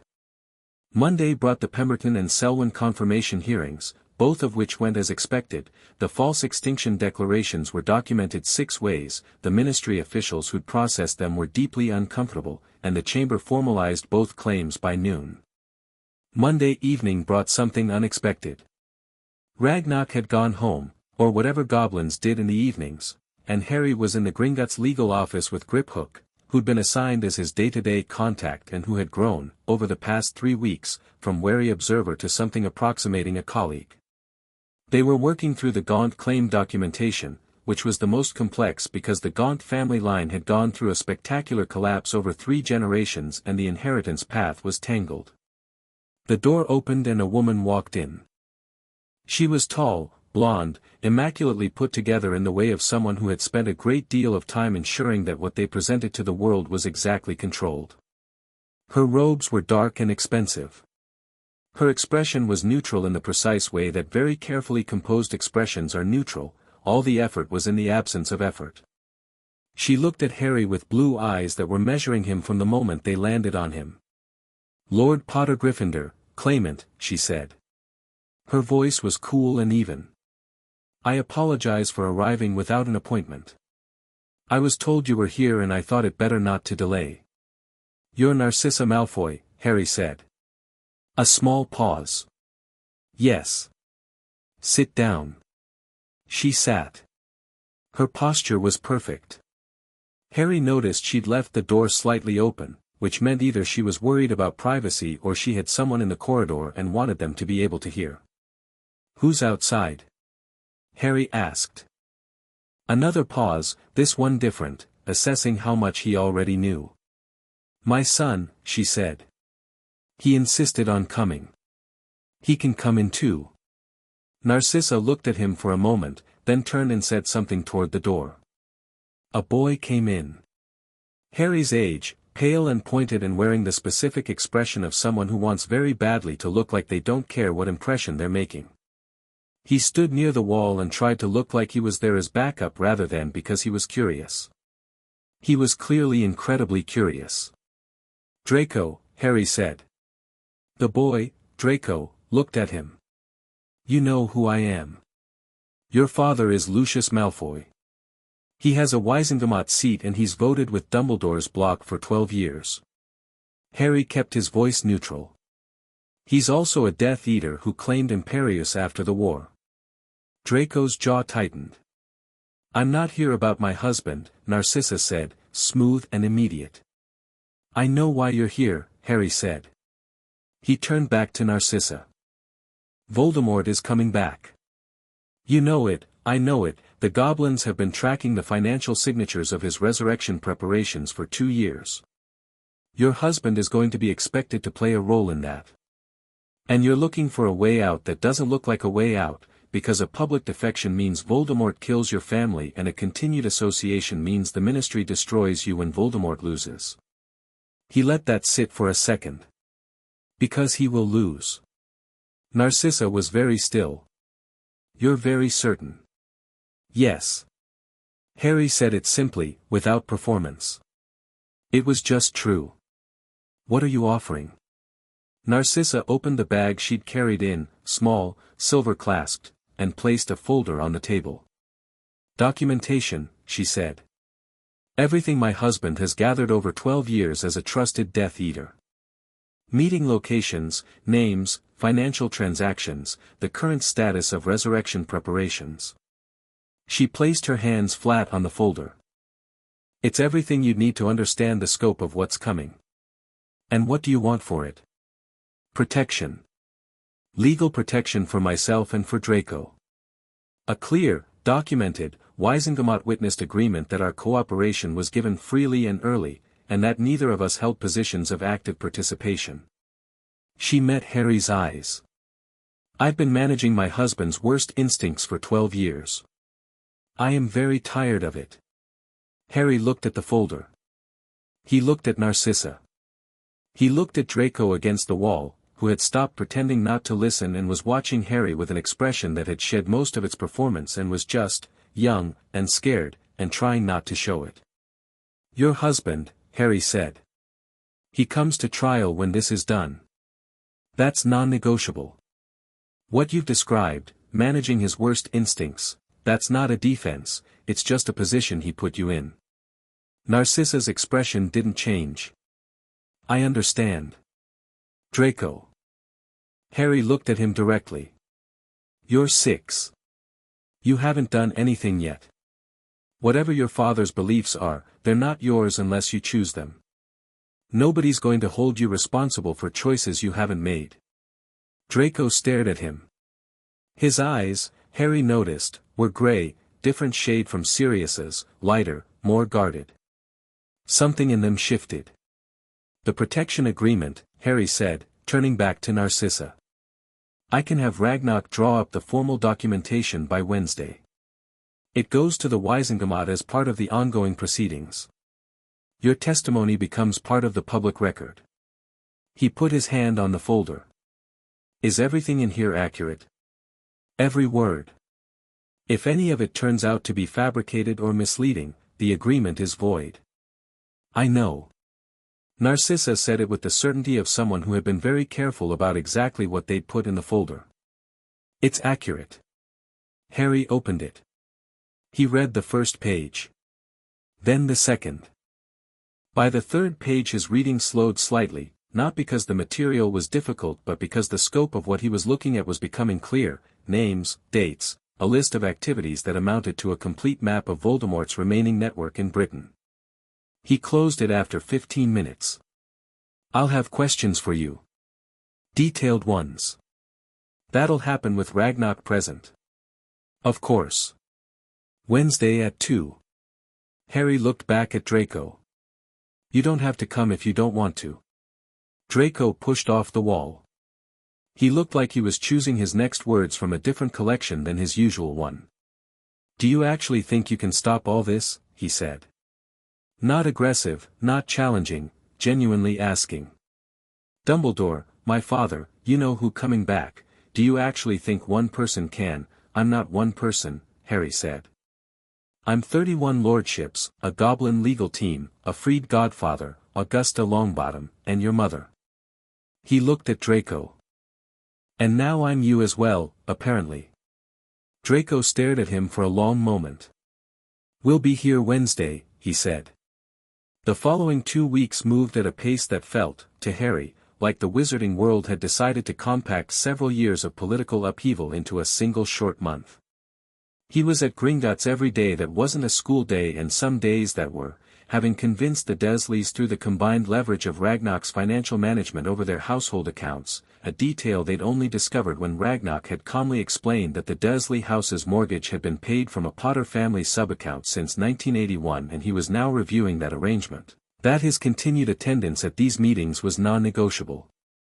Vernon had not said much after that conversation. He'd gone a color Harry didn't have a name for and sat down very heavily in his chair and not spoken for about 20 minutes, and when he came out of it he'd said fine in the voice of a man who had just understood something about his life that he was not happy about. The claims went through in sequence, some faster than others. Pemberton, Selwyn, Emery's, and Blackwood were all confirmed within 8 days. The documentation was clear, the ministry officials who processed them were less inclined to obstruct now that Augusta had the audit threat hanging over the department, and each confirmation generated another wave of press coverage that kept the political pressure on Dumbledore's block. Peveril came through on a Wednesday and Harry stood in the Gringotts courtyard. There was a small courtyard behind the main building that he'd discovered during a particularly long documentation session, and he'd started using it for thinking, and felt the tether released the same way the Gryffindor one had. Different pitch, somehow. The Gryffindor release had been like a sound stopping. This was more like a door opening that had been sealed for so long no one remembered it had been a door. Peveril. 3 brothers and a story and a bloodline that had wound its way through centuries to land in him, on a Wednesday morning in November, while Griphook waited patiently by the building entrance with the confirmation paperwork. Potter came through on Friday. That one was different again. There was no supernatural quality to it, no magical resonance, just a quiet, functional satisfaction. This was the name he'd grown up with, the first name, the one that had always been his. Having it formally recognized in the legal record felt less like gaining something and more like having something returned. He was in Ragnarok's office when the confirmation came through, and Ragnarok handed him the sealed document without ceremony, and Harry held it for a moment before folding it precisely and putting it in his inside pocket, and neither of them said anything, and that was exactly right. He had 14 confirmed lordships by the end of the second week. Dumbledore had stopped issuing public statements after the Gryffindor confirmation. He'd retreated into what the prophet was calling dignified silence, and what Harry privately thought of as building his argument for the next stage. Because there was going to be a next stage, this was not a man who conceded gracefully or quickly, and the absence of public statements meant he was preparing something in private. Harry was working on what that something might be when Sirius appeared at Gringotts one Tuesday morning uninvited, sat down across from Harry with 2 cups of tea he'd somehow acquired, and said, "He's been visiting people." Harry looked up from the parchment he was annotating. "Who has?" "Dumbledore." Sirius slid a cup across the table. He'd settled, over the past weeks, into a version of himself that Harry was beginning to understand, quick and instinctive and loyal the way only people who'd survived great loss tend to be loyal, with a humor that came from the same deep place as the grief and sometimes emerged without warning. "I still have contacts. From before. People who were in the Order of the Phoenix who trusted me even after I went to prison, who've been watching out for you quietly for years. Like Moody. And a few others." He wrapped his hands around his cup. "He's been to see 6 or 7 of the families whose lordship claims you filed. The ones that haven't been confirmed yet. Paying what you might call pastoral visits. Checking in. Making sure they understand the full complexity of the situation. Trying to convince their surviving heirs to contest the filings," Harry said. "Or at minimum to delay. Give him time." Sirius looked at him. "Which of the remaining ones are most likely to have relatives who'd listen to him?" Harry pulled the priority list. Ran his eye down the remaining claims. "Ravenclaw," he said. "There's a living descendant, distant, but documented. Helena Clearwater. She's been publicly neutral so far but she's an academic, she's been at Hogwarts for conferences, she has a relationship with Dumbledore. So he'll try to use her to contest the Ravenclaw claim. He'll try to convince her that the claim is legally questionable and that challenging it is in the best interests of the family line's dignity." Harry thought about it. "She's smart. She'll want arguments, not just reassurance." He stood up and went to the shelf where Ragnarok kept the family history volumes. "Which means if we get to her first with better arguments, she'll want to hear those instead. You're going to visit her." "We're going to visit her." Harry looked at Sirius. "You're Lord Black. You're reinstated. She knows your name. She'll open the door for a Lord Black." Sirius was quiet for a moment. Harry was learning to read his quiet. This one was the kind where he was adjusting to something, finding his feet in a new configuration.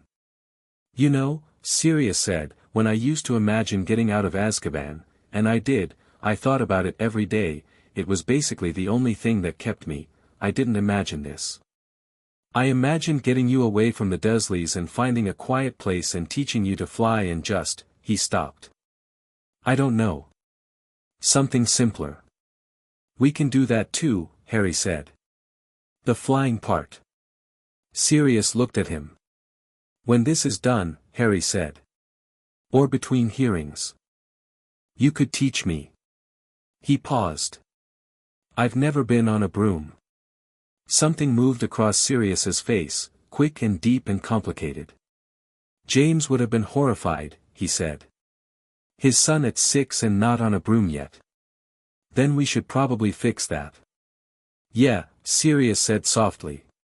"Yeah, we should." Helena Clearwater lived in Edinburgh in a tall, thin townhouse that was slightly out of true with its neighbors in the way of wizarding buildings that had been extended sideways into pocket dimensions. She was 40, brown-haired, precise in her movements, and she opened the door with the expression of someone who had been expecting them but hadn't decided how they felt about it yet. She let them in. Her study was full of books that had actually been read, spines broken, margins annotated, stacks that had clearly been reorganized multiple times and had eventually given up on organization entirely and just concentrated on being accessible. Harry liked it immediately. She offered tea. Harry said yes. They sat. "He came yesterday," Clearwater said. She didn't specify who. She didn't need to. "He said the Ravenclaw claim was legally complex and that a challenge would give the family line more control over how the lordship was administered." "Did he say by whom?" Harry asked. "He said he could help manage the transition." "He's been managing it for 50 years, Harry said. "That's why it needs a transition." Helena looked at him. She had the particular attentiveness of an academic who'd stopped performing interest and was actually experiencing it. "You're 6. I know. Dumbledore said that a minor with this number of simultaneous claims was unprecedented and that the weight of it could cause significant magical instability in a developing, he's told 3 reporters and 2 Wisengamot members a version of that argument," Harry said. "None of them have pressed him on what magical instability means specifically, because he says it with such authority that the next question feels rude." He met her eyes. "I've had 14 lordship claims confirmed in the past 3 weeks. I feel fine. Ragnarok has had a healer examine me twice as due diligence and her report says my magical core is," he pulled the document from his jacket. He'd started carrying the healer's report specifically for this scenario. "Exceptionally robust, with no indication of strain or instability." Helena took the document. "Read it. Set it down." "What do you want from me?" she said. "I want you to let the claim process complete," Harry said. "You're not the heir, the claim is going to be confirmed on bloodline research regardless of what you do, because the documentation is airtight. What you can influence is how it's presented politically. A contested claim becomes a story about conflict and uncertainty. An uncontested one becomes a story about restoration." He looked at her. Rowena Ravenclaw was a builder. She built something that's lasted 1,000 years. That's the story I'd like to tell about her house. Helena was quiet for a long moment. She was looking at the document, but Harry had the sense she was looking at something beyond it. "There's a Ravenclaw's diadem," she said quietly. "A family heirloom. It's been missing for centuries. No one knows." She paused. "Would confirmation of the lordship include any claim to that?" "Yes," Harry said. "If it's located, it becomes part of the restored family holdings." He looked at her carefully. "Do you know where it is?" "No. But I have theories." She looked up. If it's found, the lordship holder has authority over its disposition. Yes. And if the lordship holder agreed that the diadem, if found, would be placed in Hogwarts' care, under the authority of the school's board rather than any individual, as part of the school's founding heritage? Harry thought about it. The diadem wasn't on his priority list. It wasn't political leverage. It was a family heirloom that had been lost for centuries and mattered to someone who cared about that family's legacy. Yes, he said. That's a reasonable disposition. I'd put it in writing. Helena nodded once, decisive. Then I won't contest the filing, she said. She put the kettle on again, and they stayed for another hour, and Sirius asked her about a paper she'd written on Ravenclaw's original architectural designs for Hogwarts, and she talked for 40 minutes with the particular focused happiness of someone who doesn't often get to talk about what they care most about to people who actually listen. When they left, walking down Edinburgh's grey November streets toward the apparition point, Sirius said, "You knew about the diadem." "I read it in the Ravenclaw family history," Harry said. "It was in the back section, in the appendix about notable family artifacts." "And you thought she'd care about it?" "She's an academic who studies Ravenclaw history. Of course she cares about it." Harry pulled his jacket around him against the cold. "People cooperate better when you understand what they actually want." Sirius was quiet for a moment, walking. "Then, you're going to be frightening when you're grown up." "I'm going to be effective," Harry said. "There's a difference." Sirius looked down at him. "Is there?" he said, but he was smiling when he said it. By the end of the month, 22 of the 31 claims had been formally confirmed. The Wisengamot's composition, for the first time in 30 years, had shifted. Not decisively, not yet, but visibly. The old certainties of Dumbledore's block were showing the first visible cracks. 3 of his longest-standing allies had abstained on a routine motion rather than vote against it, which was the political equivalent of clearing their throats loudly in a room where they'd previously always sung along. Augusta Longbottom raised the formal inquiry motion on Dumbledore's guardian assignment in the first week of December.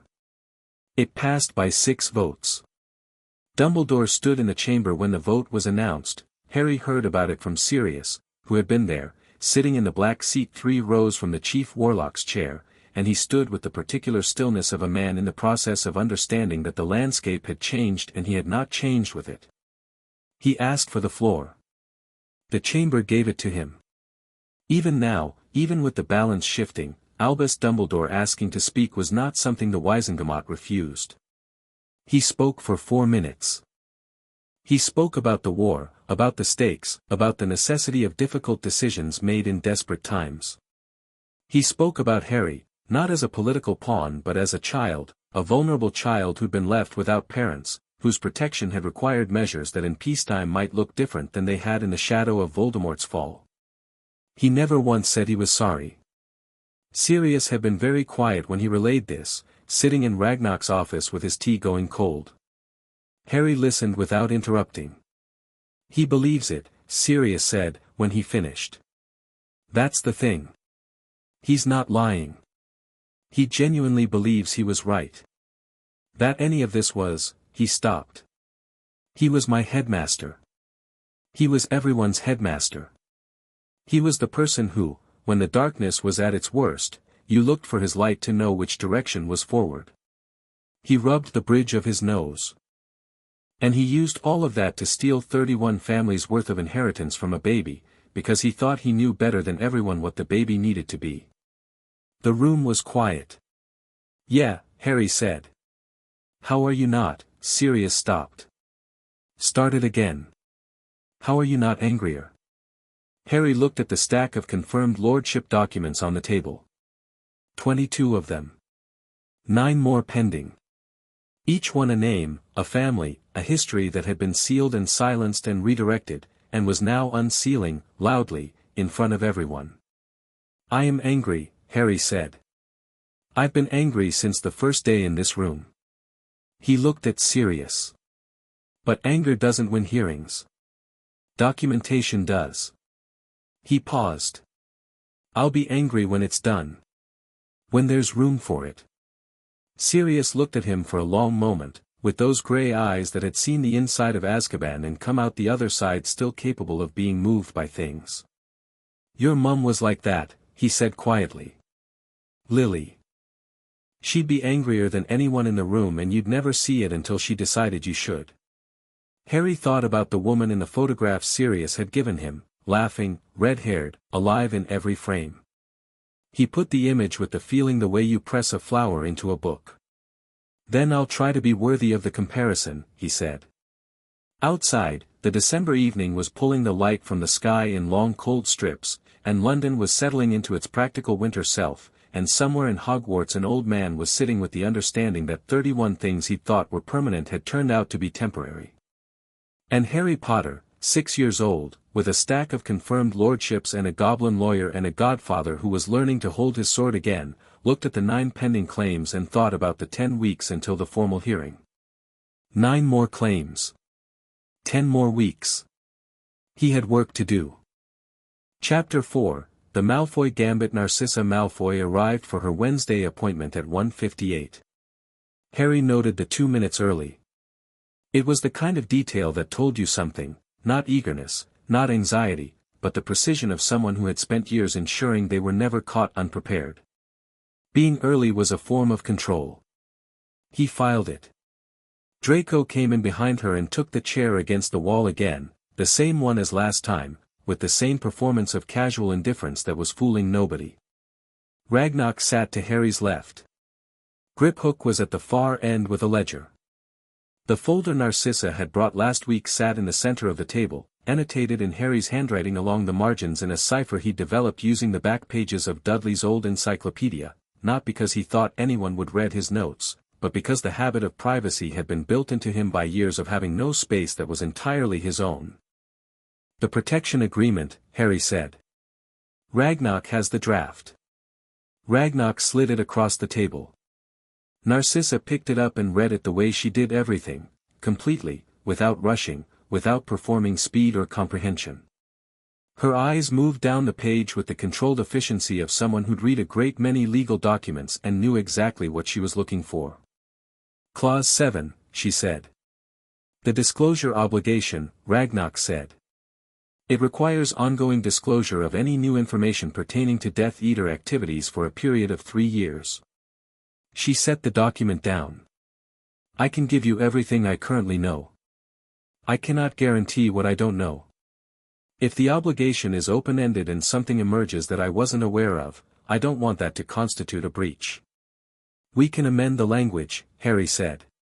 Known or reasonably knowable information. If something comes to light that you genuinely had no access to, it's not a breach. He looked at Ragnarok.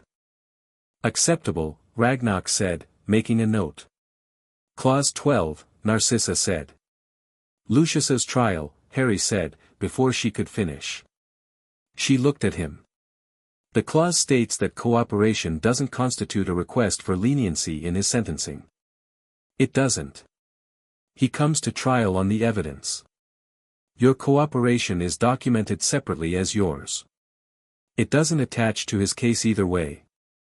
Harry kept his voice level. What happens to him depends on what the evidence shows, not on what you've done here. Narcissa was very still for a moment. He will go to Azkaban, she said. Not a question. Not quite resignation.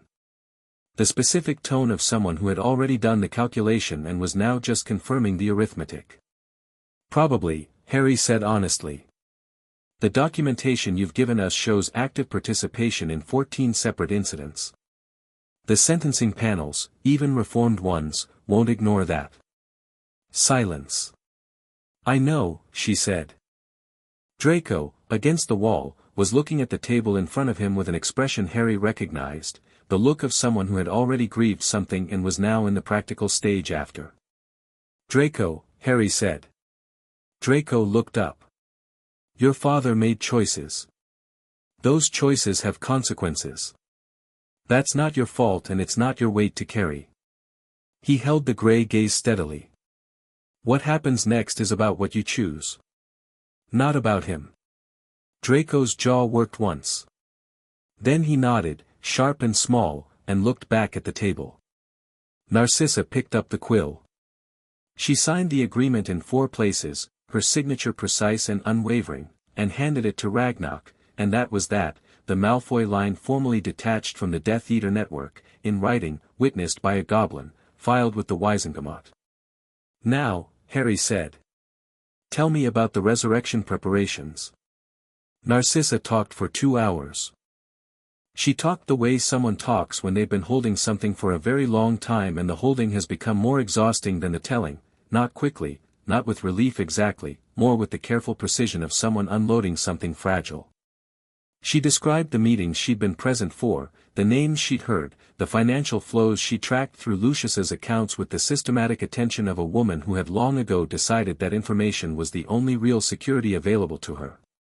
The shape that emerged from 2 hours of testimony was significant. Voldemort's resurrection network was further advanced than anyone in the Ministry currently knew. The preparations were being coordinated through 4 separate channels, each compartmentalized enough that individual participants didn't know the full picture. The financial infrastructure had been rebuilt through a series of proxy holdings in Eastern Europe, managed by someone Narcissa referred to only as the financier, whose identity she didn't know but whose operational signature, the specific way funds moved, the timing, the intermediate accounts, she'd documented thoroughly. The financier is in Britain, Harry said, when she finished. He'd been looking at the transaction records she'd brought, the ones from Lucius's private correspondence that she'd copied over a period of 3 years with the methodical patience of someone building a case. These routing times are too short for international transfers. 30 to 40 minutes. That's domestic. Narcissa's eyes sharpened. I assumed, the accounts are structured to look like Eastern European routing. But look at the time stamps. Harry turned the document so she could see. These transfers were made at 2 in the morning. If they were genuinely routing through Prague or Warsaw, the processing windows don't line up with British banking hours. They're domestic accounts using foreign format account numbers. He looked at Ragnarok. Can Gringotts trace these?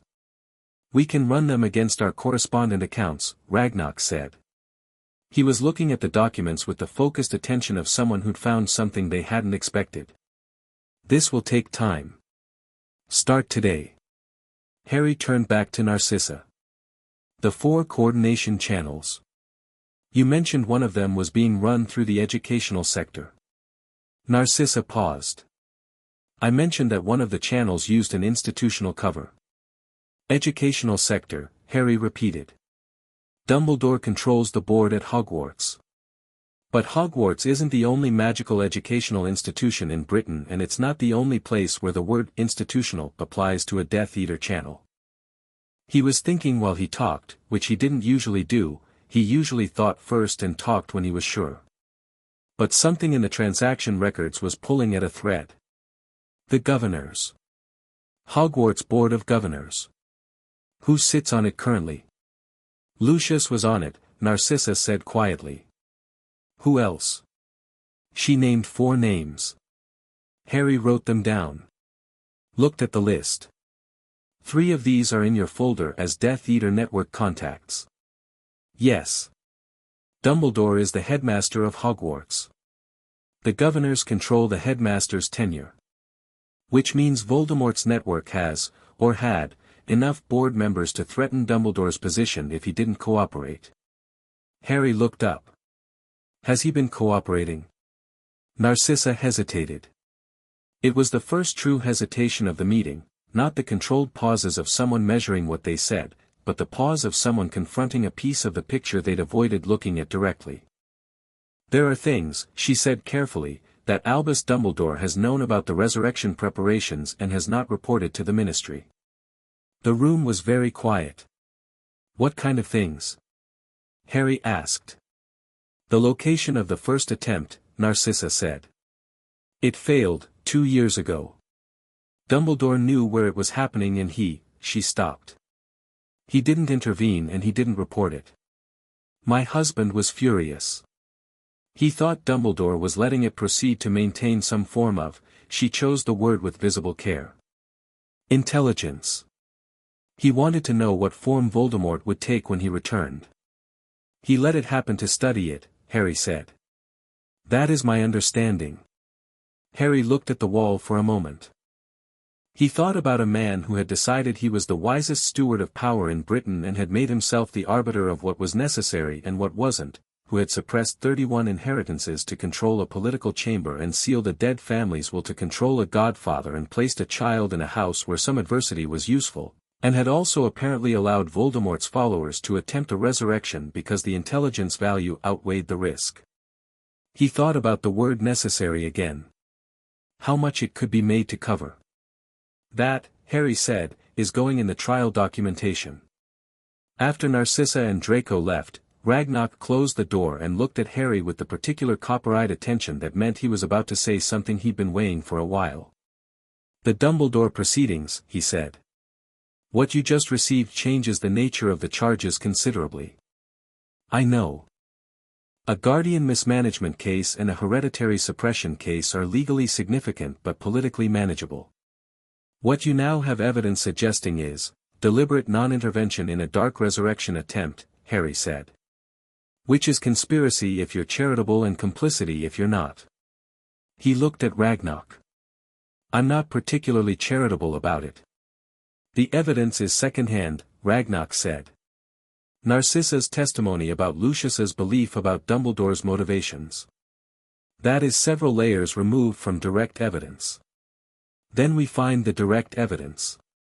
Harry looked at the transaction records.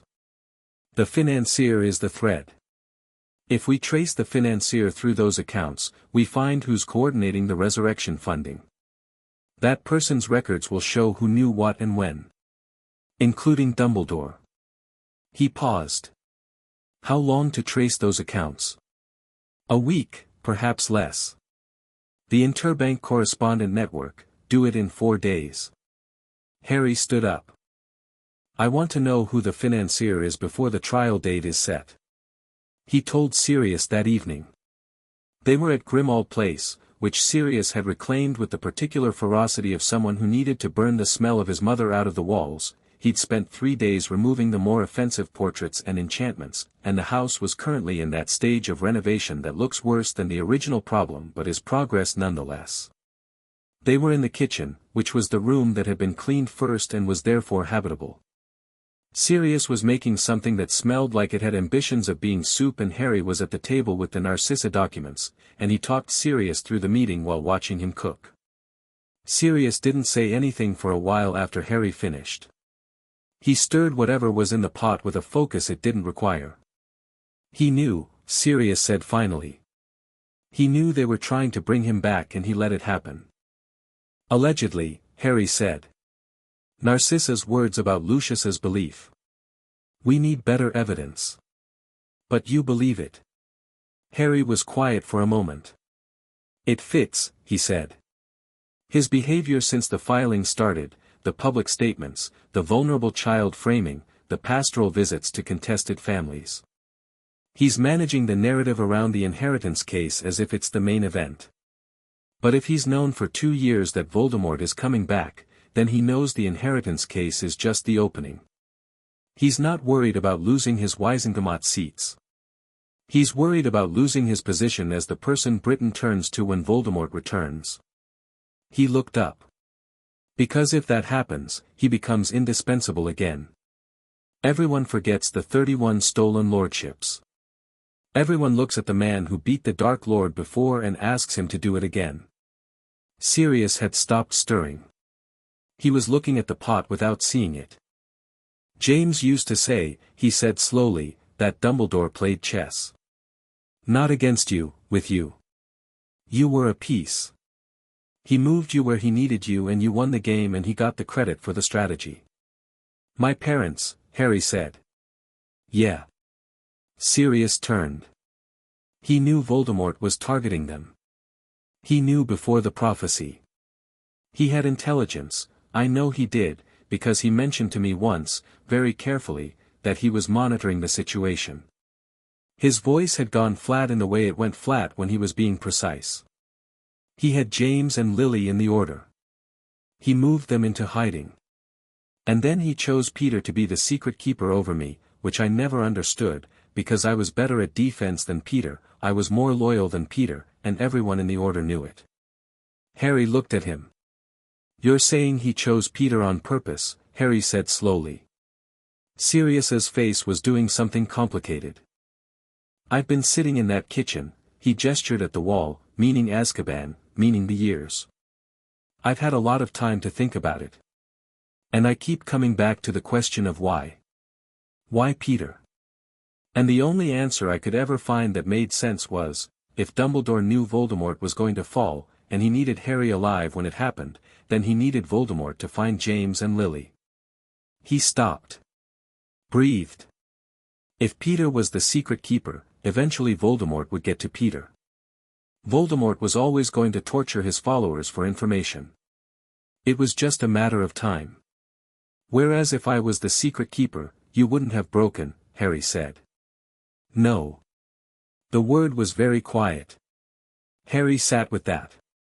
He sat with it for a long time, turning it over, looking at its edges, testing whether it held up under pressure. It explained things that didn't otherwise explain themselves, the choice of secret keeper, the timing, the deliberate gap in the records, the speed with which Sirius had been imprisoned before he could talk to anyone who might ask the wrong questions. He needed my parents to die, Harry said. The words came out flat, which was the only way to say them. He needed Voldemort to find them, to try to kill me, to be defeated by whatever protection my mother's death created. And he needed that to happen on his timeline. Sirius was very still. I don't know, he said. I can't prove it. I've had 5 years and a lot of Dementor-induced nightmares to build the theory and I still can't prove it. Then we prove it, Harry said. The financier traces will open the resurrection preparation records. If Dumbledore was monitoring the first attempt, his magical signature will be somewhere in those records. And if his signature is in those records, we have the direct evidence Ragnarok needs. He paused. And if we have that, the trial isn't a guardianship hearing. He stopped. He thought about the word. About what it meant to a child to say this about the man who had positioned himself as the protector of everything. It's a trial for treason, he said. Knowing of a Dark Lord's resurrection and allowing it to proceed is treason under the 1689 Magical Governance Act. I read that last week. Sirius looked at him. You read the 1689 Magical Governance Act, he said. Last week. Ragnarok gave me the relevant sections. It was only 40 pages. Sirius sat down heavily in the chair across the table. He looked at Harry with those grey eyes that had been through Azkaban and out the other side, and his expression was the complicated one, grief and pride in something that wasn't quite either. What do you need me to do? He said. Keep talking to your contacts. Anyone who might have been in Dumbledore's intelligence network around the time of the resurrection attempt. Someone knows something that can be corroborated with the financial records. Harry folded the documents back into the folder. And, he paused, because the next part was not about the legal strategy. Sirius waited. Tell me about my mum, Harry said. And my dad. Not about Voldemort or Dumbledore or any of this. Just, them. He looked at Sirius steadily. I want to know who they were. Sirius's expression shifted entirely. Whatever had been iron in it softened, and for a moment he looked like someone who was very relieved to have been asked something he'd been waiting to answer. Right, he said, and his voice was completely different. Okay. So, your mum, first time I met her properly, she was 11 and she'd just turned Snape's shoes into frogs. Not frogs on his feet, she actually transfigured the shoes into living frogs and he had to walk to potions in his socks. And Dumbledore, he stopped. Started again.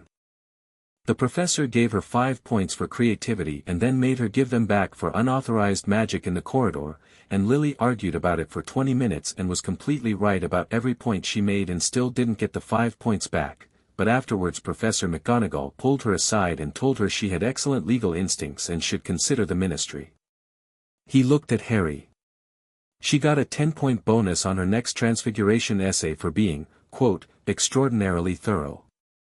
Harry leaned on the table. What else? Sirius talked for 2 hours. The soup boiled, and they ate it without really noticing, and the kitchen filled with the warm, specific life of people who were choosing family from the materials available to them. The financier took Ragnarok's team 3 days, not 4. Harry was in the office at 7 in the morning when Griphook brought the results. The account tracing had connected through 6 intermediate structures and landed, with the finality of an answer that had been obvious once you found it, on a name. Quirinus Quirrell. Hogwarts Professor of Defense Against the Dark Arts. Employed at Hogwarts since 1990. Previously employed as Muggle Studies Professor. Traveled extensively in the late 1980s through Eastern Europe and came back with a stammer he hadn't had before and, apparently, a second person sharing his skull. Harry looked at the name on the paper. Then he looked at Ragnarok. He's at Hogwarts. He is. And the account activity, when did it start? September 1991. Consistent with the beginning of the current academic year. Dumbledore hired him, Harry said. He hired the financier and put him in the school. He looked at the account tracing again. The Philosopher's Stone. The one Nicholas Flamel makes. Dumbledore moved it from Gringotts to Hogwarts earlier this year. It's in the school. Ragnarok's eyes sharpened. How do you know about the stone's location? There was a break-in attempt on Vault 713 in July, Harry said. It was in the Gringotts incident reports that Griphook filed as part of our vault review. The vault was emptied the same day. Moved somewhere, the report doesn't specify where, but Dumbledore was the one who requested the collection. He looked up. The stone is the focus of the current resurrection attempt. Quirrell is there to get it. And Dumbledore either knows and is watching to study Voldemort's method, or Dumbledore knows and is letting it proceed because he needs Voldemort to return on his terms. The room was quiet. Either way, Harry said. Quirrell needs to be arrested. Today. We don't have the authority, the Ministry does. Augusta can file an emergency motion for, he stopped. Thought faster. No. That takes too long and it goes through Dumbledore's connections in law enforcement. We need someone outside that chain. He pulled the coin. Sent a message. Waited 40 seconds. The response came back, available. What do you need? Mad Eye Harry wrote, Quirrell, Dada, Hogwarts. Financier for Resurrection Network. Documented evidence ready. Can you act outside normal law enforcement channels? 30 seconds.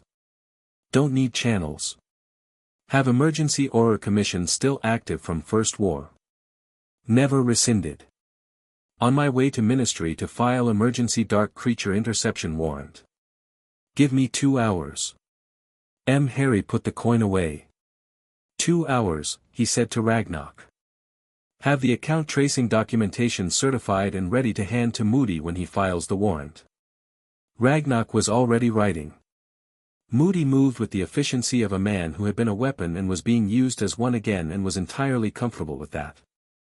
He filed the warrant at 10, had it processed under emergency dark activity provisions by 11, and was at Hogwarts by noon with 2 junior Aurors who'd been specifically selected for not being in Dumbledore's social network. Harry wasn't there for the arrest.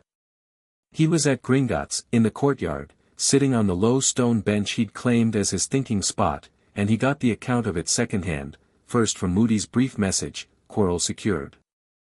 Stone recovered. Situation was worse than reported.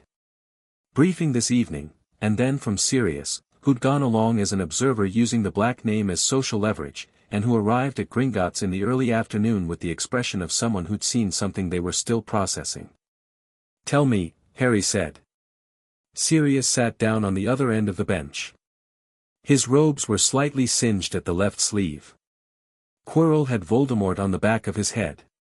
Harry absorbed this. Literally. Literally.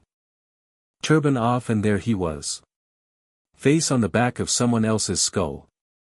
A pause. It is as horrible as it sounds.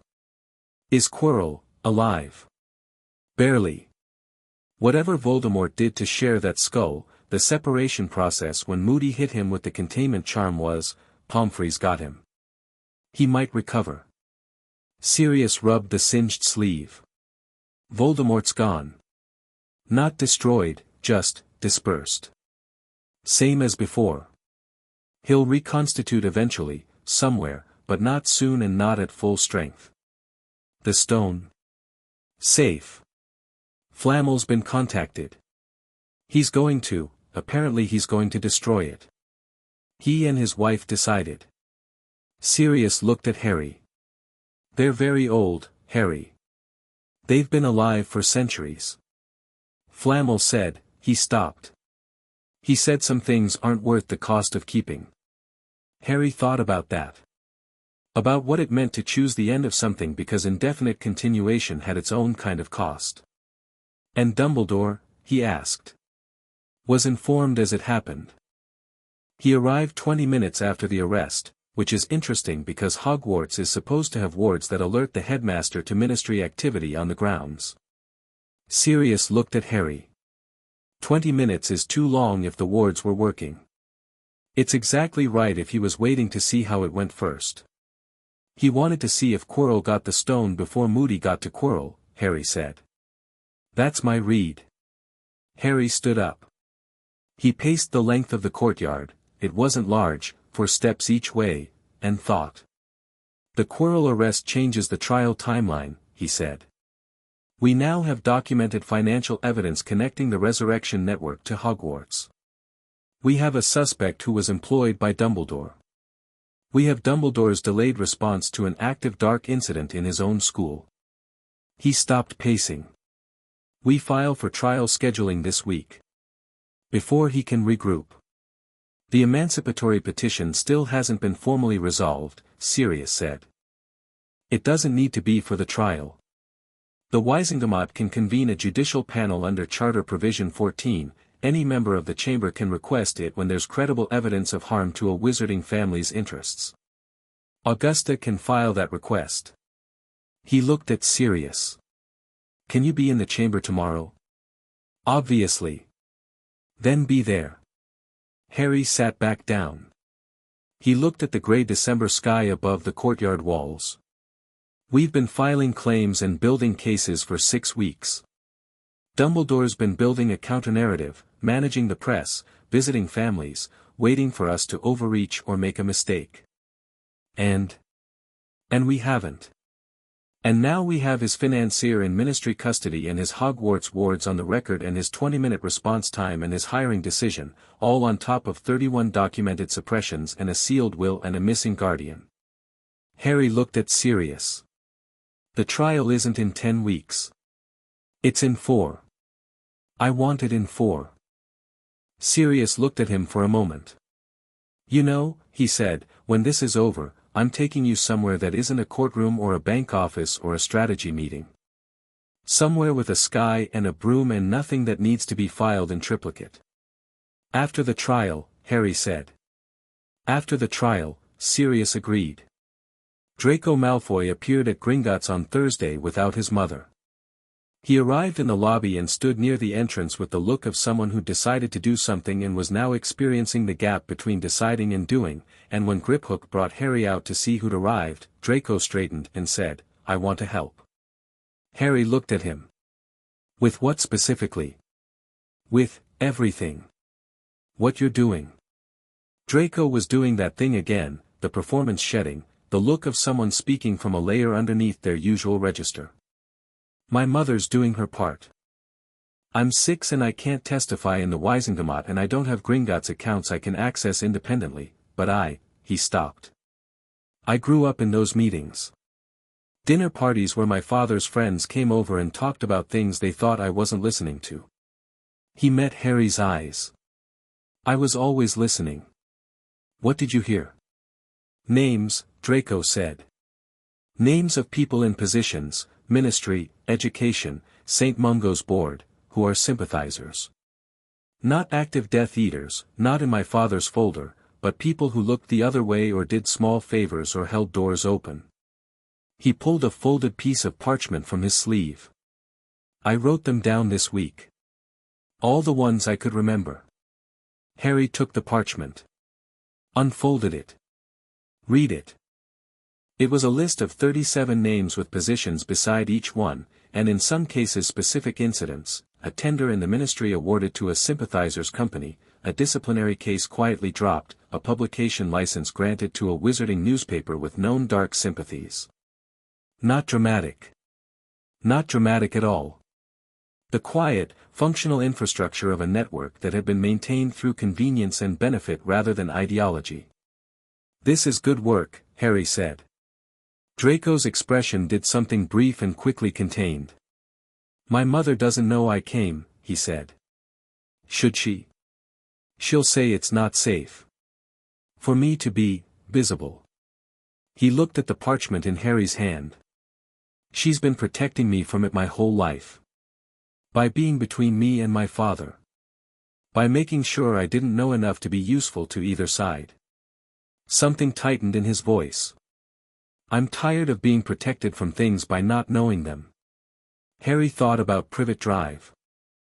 About a cupboard under stairs and a cousin's cast-off books and a teacher's phone call that became 3 days without meals, and the specific particular loneliness of being a child who understood more than the adults in your life wanted you to.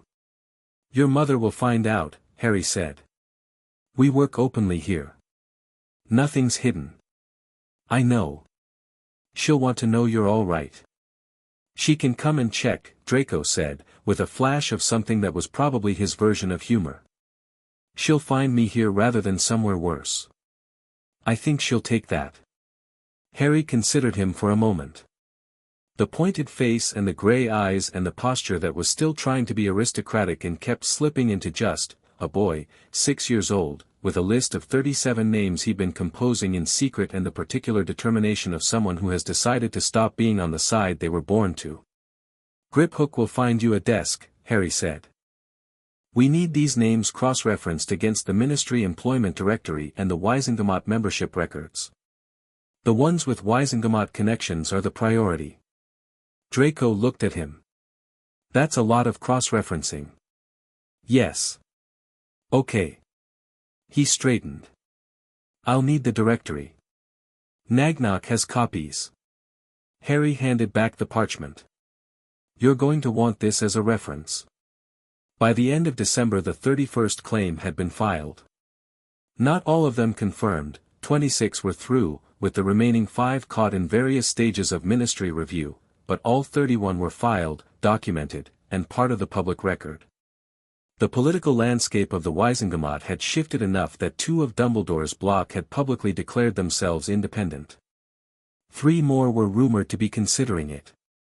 The press had stopped covering it as a novelty story, look at the remarkable 6-year-old, and started covering it as the political story it was. Transfiguration Today ran a 3-part analysis of the hereditary suppression mechanism and its implications for wizarding inheritance law. The Quibbler, which was considered eccentric but read more widely than its reputation suggested, ran a full reconstruction of the 1981 events with Sirius's statement and the unsealed will as source material. Even the Prophet, whose relationship with Dumbledore had always been one of comfortable mutual benefit, had started running coverage that was something other than sympathetic. Rita Skeeter, who had been circling the story for 6 weeks with the focused attention of a journalist who could smell something large from a great distance, finally managed to secure a statement from Harry, not an interview, he wasn't ready for an interview yet, but a written statement that Ragnarok had reviewed and he'd signed as Lord Potter Gryffindor Peverell, 3 confirmed titles, each one a precision strike at the vulnerable child framing. The statement was 8 sentences. Each one was a fact, not an argument. He let the facts do the arguing.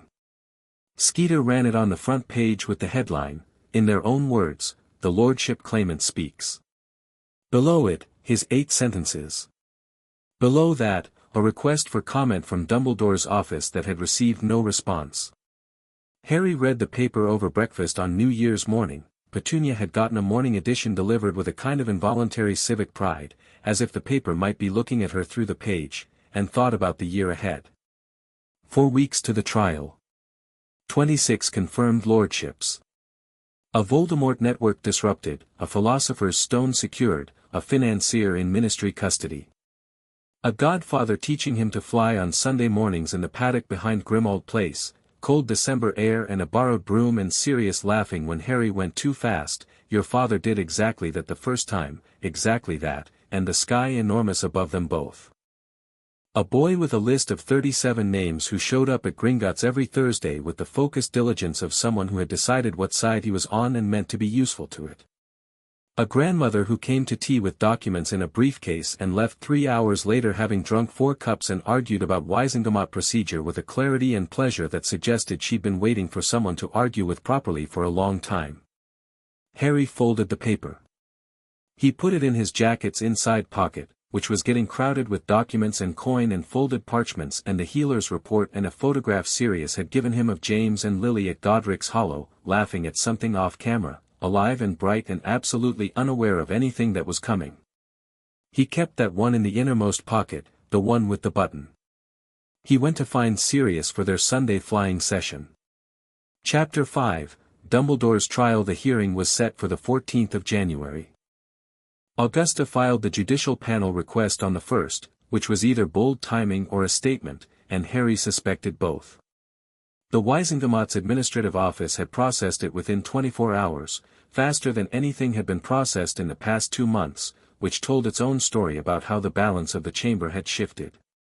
The panel was drawn from 7 senior members, none of them from Dumbledore's block, 3 of them explicitly independent, and the presiding judge was Griselda Marchbanks, who had already given a signed witness statement and who had, by all accounts, been waiting 15 years for a forum in which to say what she knew. The preparation for the 14 days between filing and trial was the most intense work Harry had ever done, which was saying something given the past 6 weeks. Ragnarok ran it like a military operation. The Gringotts legal team worked in shifts. Harry was there every morning by 7 and most evenings past 6, working through the documentation structure, the testimony ordering, the sequencing of arguments. Each piece of evidence had to be presented in the right order, not the most dramatic order, not the most emotionally satisfying order, but the order that built the case the way you build a wall, each stone load-bearing, nothing decorative. He had 6 primary charges to prosecute. The first was the simplest and the most legally airtight: fraudulent suppression of hereditary claims through false extinction declarations filed with the ministry. 31 counts. Documentation complete, witnesses available, the ministry's own records as corroboration. The second was the illegal assignment of magical guardianship, bypassing the legal guardian named in the will. 1 count, but with the unsealed will as direct evidence and the procedural violations in the filing itself as secondary support. The third was the soul tether mechanism, 3 counts of using illegal binding magic to redirect lordship claims to proxy holders. The Cursebreaker's testimony, the tether documentation from Gringotts' own records, the confirmation of release as proof of existence. The fourth was financial misappropriation, the redirection of Potter family income to proxy holders and, in 3 cases, to accounts that could be traced back to organizations Dumbledore controlled directly. This was the most complex charge, and Ragnarok's financial team had spent 2 weeks building the documentation, cross-referencing account trails that Dumbledore had deliberately obscured. The fifth was the Quirrell charge, knowing employment of an agent of a Dark Lord in a position of educational authority, with evidence of prior knowledge of the employee's condition and deliberate non-disclosure to ministry authorities. The sixth was the one Harry had thought hardest about. Deliberate non-intervention in a known dark resurrection attempt, constituting facilitation of a prohibited magical act under the 1689 Magical Governance Act. This was the charge that could end Dumbledore completely. It was also the one with the most inferential evidence, strong inferences, well-documented inferences, but inferences nonetheless. Narcissa's testimony, Dumbledore's 20-minute response time, the financial records showing Quirrell's activity for 4 months before the arrest, and one additional piece of evidence that Moody had quietly produced during his post-arrest briefing. The additional piece was a magical monitoring log from the 3rd-floor corridor at Hogwarts, the one where the stone had been kept. The log showed magical signature entries and exits for the relevant period.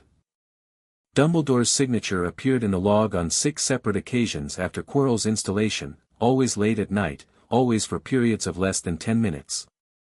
He'd been checking on the situation. Not intervening. Watching.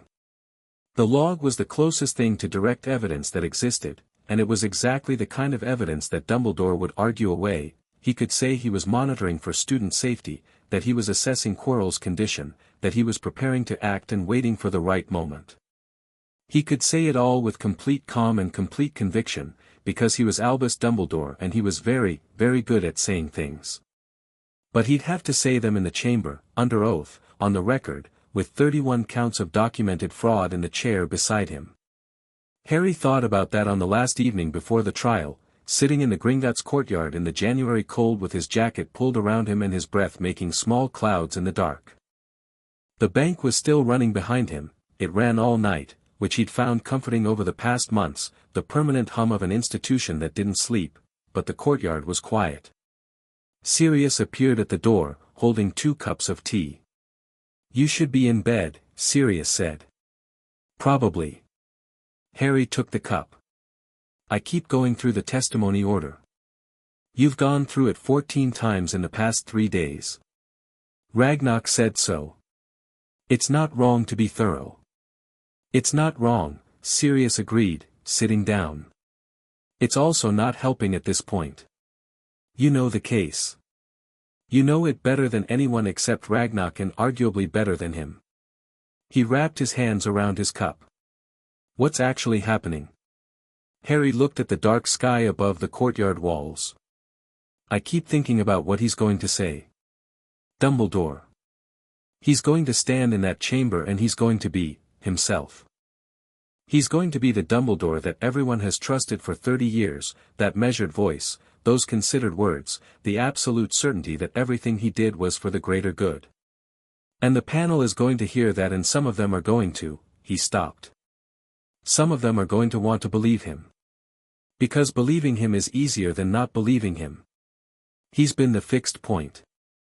The certain thing. If he's wrong about everything, what does that mean about everything he was certain about?" Sirius was quiet for a moment. "That's a real concern. I know. It's also not something you can document or evidence away. It's emotional." Sirius looked at him. "Some things in that chamber tomorrow are going to be about facts and some things are going to be about what people can bear to know. Which is why the order matters," Harry said. "I want the financial misappropriation last of the first 5 charges. By the time the panel gets to the money, they've already processed the false declarations and the will and the guardian assignment. The money makes it less deniable. It's hard to argue the greater good when there's a trail showing funds moving into accounts you control. And the 6th charge. The non-intervention. Last. After everything else. After the panel has spent 3 hours understanding the full shape of what was done." Harry looked at the cup in his hands.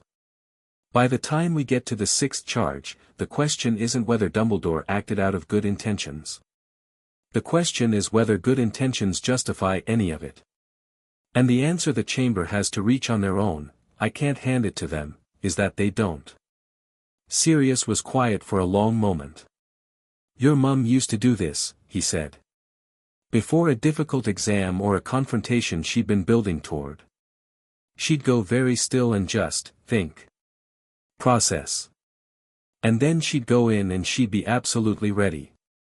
Did it work? She never failed an exam in 7 years. A pause. She did fail one confrontation. 5th year. Snape. But that was extenuating circumstances and he started it." Harry almost smiled. "What happened?"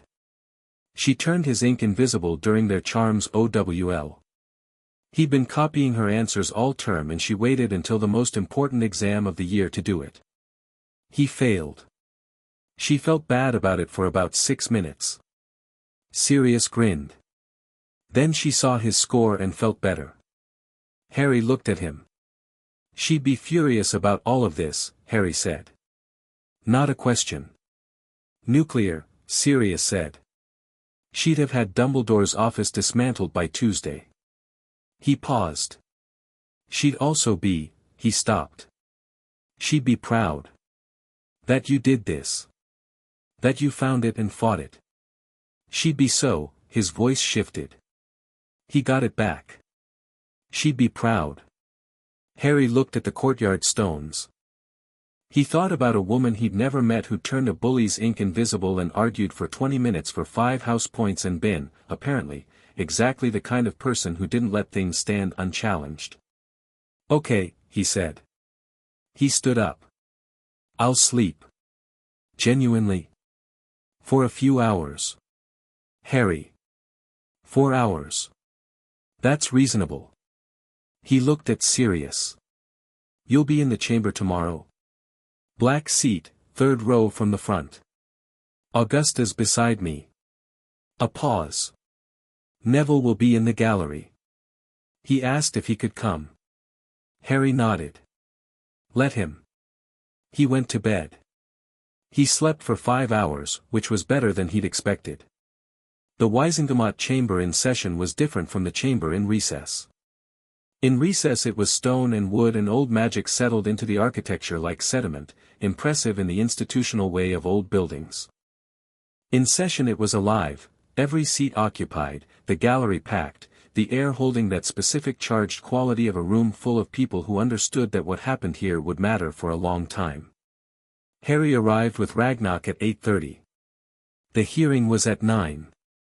He sat at the presentation table, small and round, positioned at the center of the chamber's floor, equidistant from all tiers of seating, and looked at the space around him and felt entirely calm. He'd been afraid this wouldn't happen.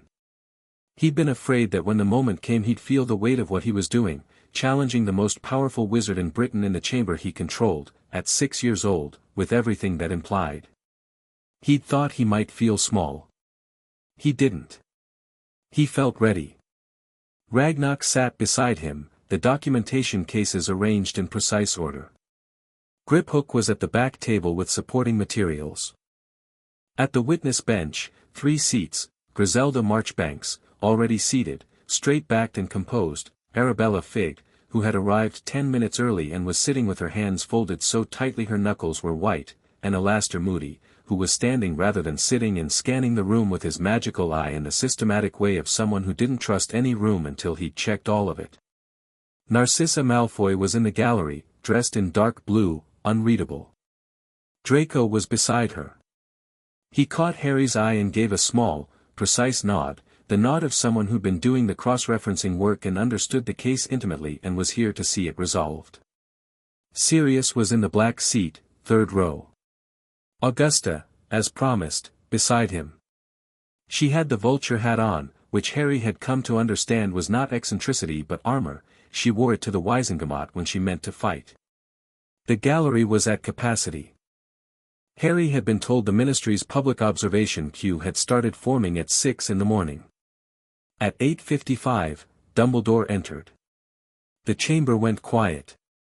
Not in the odd way it used to go quiet for him, Harry could hear the difference even in his own anticipation of it, but in the held-breath way of people watching something significant happen. Dumbledore walked to his chief warlock's chair, and then he stopped, because Marchbanks was already seated in it.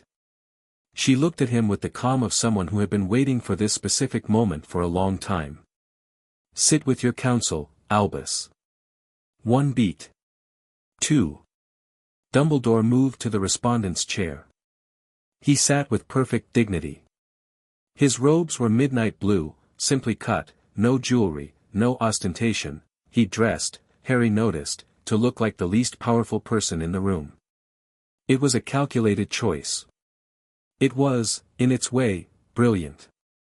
He was 70-odd years old with a long silver beard and half-moon spectacles and the absolute stillness of someone who had decided their presentation and was inhabiting it completely. He didn't look at Harry. Marchbanks called the chamber to order and read the charges. All 6, in sequence, the formal legal language precise and flat and devastating in its neutrality. 31 counts of fraudulent suppression. 1 count illegal guardian assignment.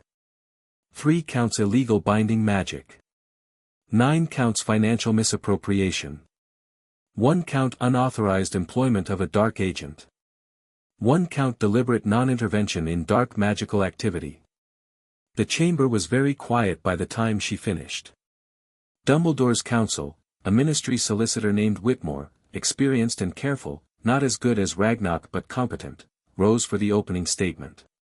He was brief. He said that the respondent had acted throughout his career in the genuine belief that his actions served the best interests of the wizarding world, that many of the matters before the panel today had complex contexts that would be explained in full, and that he requested the panel consider the totality of the respondent's lifetime of service to the community when evaluating the evidence. Ragnarok's opening statement was 4 sentences. He identified the charges, stated that the documentation was complete and would speak for itself, and sat down. Harry stood. He debated this. Whether to speak at all in an opening statement, whether it would be read as a performance, the 6-year-old boy playing at law in the chamber. He decided to do it because the alternative was letting Whitmore's framing be the last thing the panel heard before evidence began, and the framing Whitmore had used, lifetime of service, genuine belief, complex contexts, was designed to orient the panel toward forgiveness before they'd heard a word of fact. He needed to reorient them. He stood at the presentation table, which was too high for him, and he looked at the 7 panel members and he said, "Lord Potter Gryffindor Peveril, claimant. I was 6 weeks old when the first action that forms the basis of these charges was taken. I was placed in a home without the knowledge or consent of my legal guardian, without the protections provided by my family's hereditary rights, without access to the financial resources that were mine by law, and without anyone telling me any of this was happening. I'm here today because I found out. I want the panel to keep that in mind as the evidence is presented, not to feel sorry for me, but to understand what these charges actually are. They're not legal technicalities. They're decisions made by one person about another person's entire life, without that person's knowledge or consent, justified by a certainty that one person's judgment was worth more than another person's rights." He paused. "The evidence will show that certainty clearly. Thank you." He sat down. Marchbanks looked at him for a moment before calling the first witness. The first 3 hours were documentation. Ragnarok presented the hereditary suppression charges with the systematic thoroughness of someone who had been building this case for 6 weeks and knew it the way a watchmaker knows a clock, not just what each piece was but how every piece connected to every other. He walked the panel through the false extinction declarations one by one, each one paired with the surviving bloodline evidence that proved it false, each one stamped with the date of filing and the signature of the ministry official who'd processed it and the countersignature authorizing the filing. Dumbledore's countersignature on 23 of the 31. The panel members were taking notes. Harry watched them. 3 of them had the focused attention of people building a picture in real time. 2 had the controlled neutrality of people who were listening without committing. 1 was clearly finding it difficult, a witch named Pembroke who had been on the Wisengamot for 30 years and whose expression carried the specific strain of someone whose world was being revised against their will. 1, a wizard named Savage who Harry had identified in his preliminary research as one of Dumbledore's former students and suspected of loyalty to the old block, was watching Dumbledore rather than the evidence. Harry noted this and put it in the category of things he'd address later. The Guardian assignment charge came at 11, after a 10-minute break that Marchbanks called primarily because 2 junior ministry officials had arrived with supplementary documentation that needed to be logged. Ragnarok presented the unsealed will. He read the relevant clause aloud, in the measured voice that somehow made the words feel heavier than they already were. "We name as Harry's primary guardian, in the event of our deaths, Sirius Orion Black, his godfather, who has our complete trust and who we know will raise him with love and with knowledge of who his parents were and what they stood for." The chamber was quiet. The respondent filed an emergency guardian assignment 46 hours after the deaths of James and Lily Potter, Ragnarok continued. Using Chief Warlock emergency provisions designed for cases where no legal guardian exists. At the time of filing, Sirius Black was alive, unimprisoned, and legally named as guardian in a valid will. He set the guardian assignment document beside the will. The respondent had access to the will. He was the one who filed it in the sealed records. He knew Sirius Black was the named guardian. He filed the emergency assignment anyway. Whitmore rose. The respondent's position is that Sirius Black was, at the time of the guardian assignment, under active investigation for the betrayal of. Mr. Black was arrested 31 hours after the guardian assignment was filed, Ragnarok said. At the time of filing, no charges had been made, no warrant had been issued, and no investigation had been formally opened. The respondent assigned himself as guardian before Mr. Black had been accused of anything. Whitmore sat down. Sirius, in the third row, was very still. After lunch, which Harry ate at the presentation table, a sandwich Griphook had sourced from somewhere, not leaving the floor, Marchbanks called Griselda Marchbanks to testify. It was slightly strange, the presiding judge calling herself as a witness, but the chamber had agreed at the outset that given the unusual nature of the case and the significance of her testimony, her dual role was acceptable with the caveat that a deputy chair would preside during her testimony and she would resume her role after. She gave her testimony in the same straight-backed, clear-voiced way she did everything. She'd been at the closed session in 1982. She'd watched Dumbledore file the last of the false declarations. She'd asked about them and been given the explanation about protecting the child and had accepted it because she hadn't known what she was accepting. Looking back, the deputy chair asked, "Do you believe the respondent understood the legal implications of what he was filing?" Marchbanks looked at Dumbledore directly for the first time in the proceedings. "Albus Dumbledore has forgotten more law than most of us ever knew," she said. "He understood every word." Whitmore's cross-examination tried to establish that Marchbanks held a personal grudge. She'd had a number of professional disagreements with Dumbledore over the years. Marchbanks gave him approximately 45 seconds of that line of questioning before she said, calmly, "I have professional disagreements with a great many people. I only testify against those who commit fraud." Whitmore didn't pursue it further. Arabella Figg was more difficult. Not because her testimony was weaker, it wasn't, it was specific and detailed and she'd come prepared, but because she was visibly distraught in the way of someone who had spent months assembling their guilt into something useful and was now, in the actual moment of delivery, feeling the weight of it fully. She talked about the reports she'd filed. The 7 occasions she'd noted concerning treatment of Harry at the Dursleys. The responses she'd received. She had printed copies of every letter, both her reports and the replies, that she'd kept in a folder for 5 years, she said, because something about keeping them had felt important even when she wasn't sure why. The replies from Dumbledore were read into the record. They were short and kind and definitive. One of them contained the phrase, "Harry needs to understand that the world is not always a comfortable place. Building resilience in difficult circumstances is part of the preparation he will need for what lies ahead." The phrase landed in the chamber like something physical. Pembroke, the struggling panel member, closed her eyes briefly. "What did you understand him to mean?" the deputy chair asked Figg, "by what lies ahead?" Figg looked at her hands. "I thought he meant school. Growing up. The usual challenges." She swallowed. "I understand now that he had something specific in mind."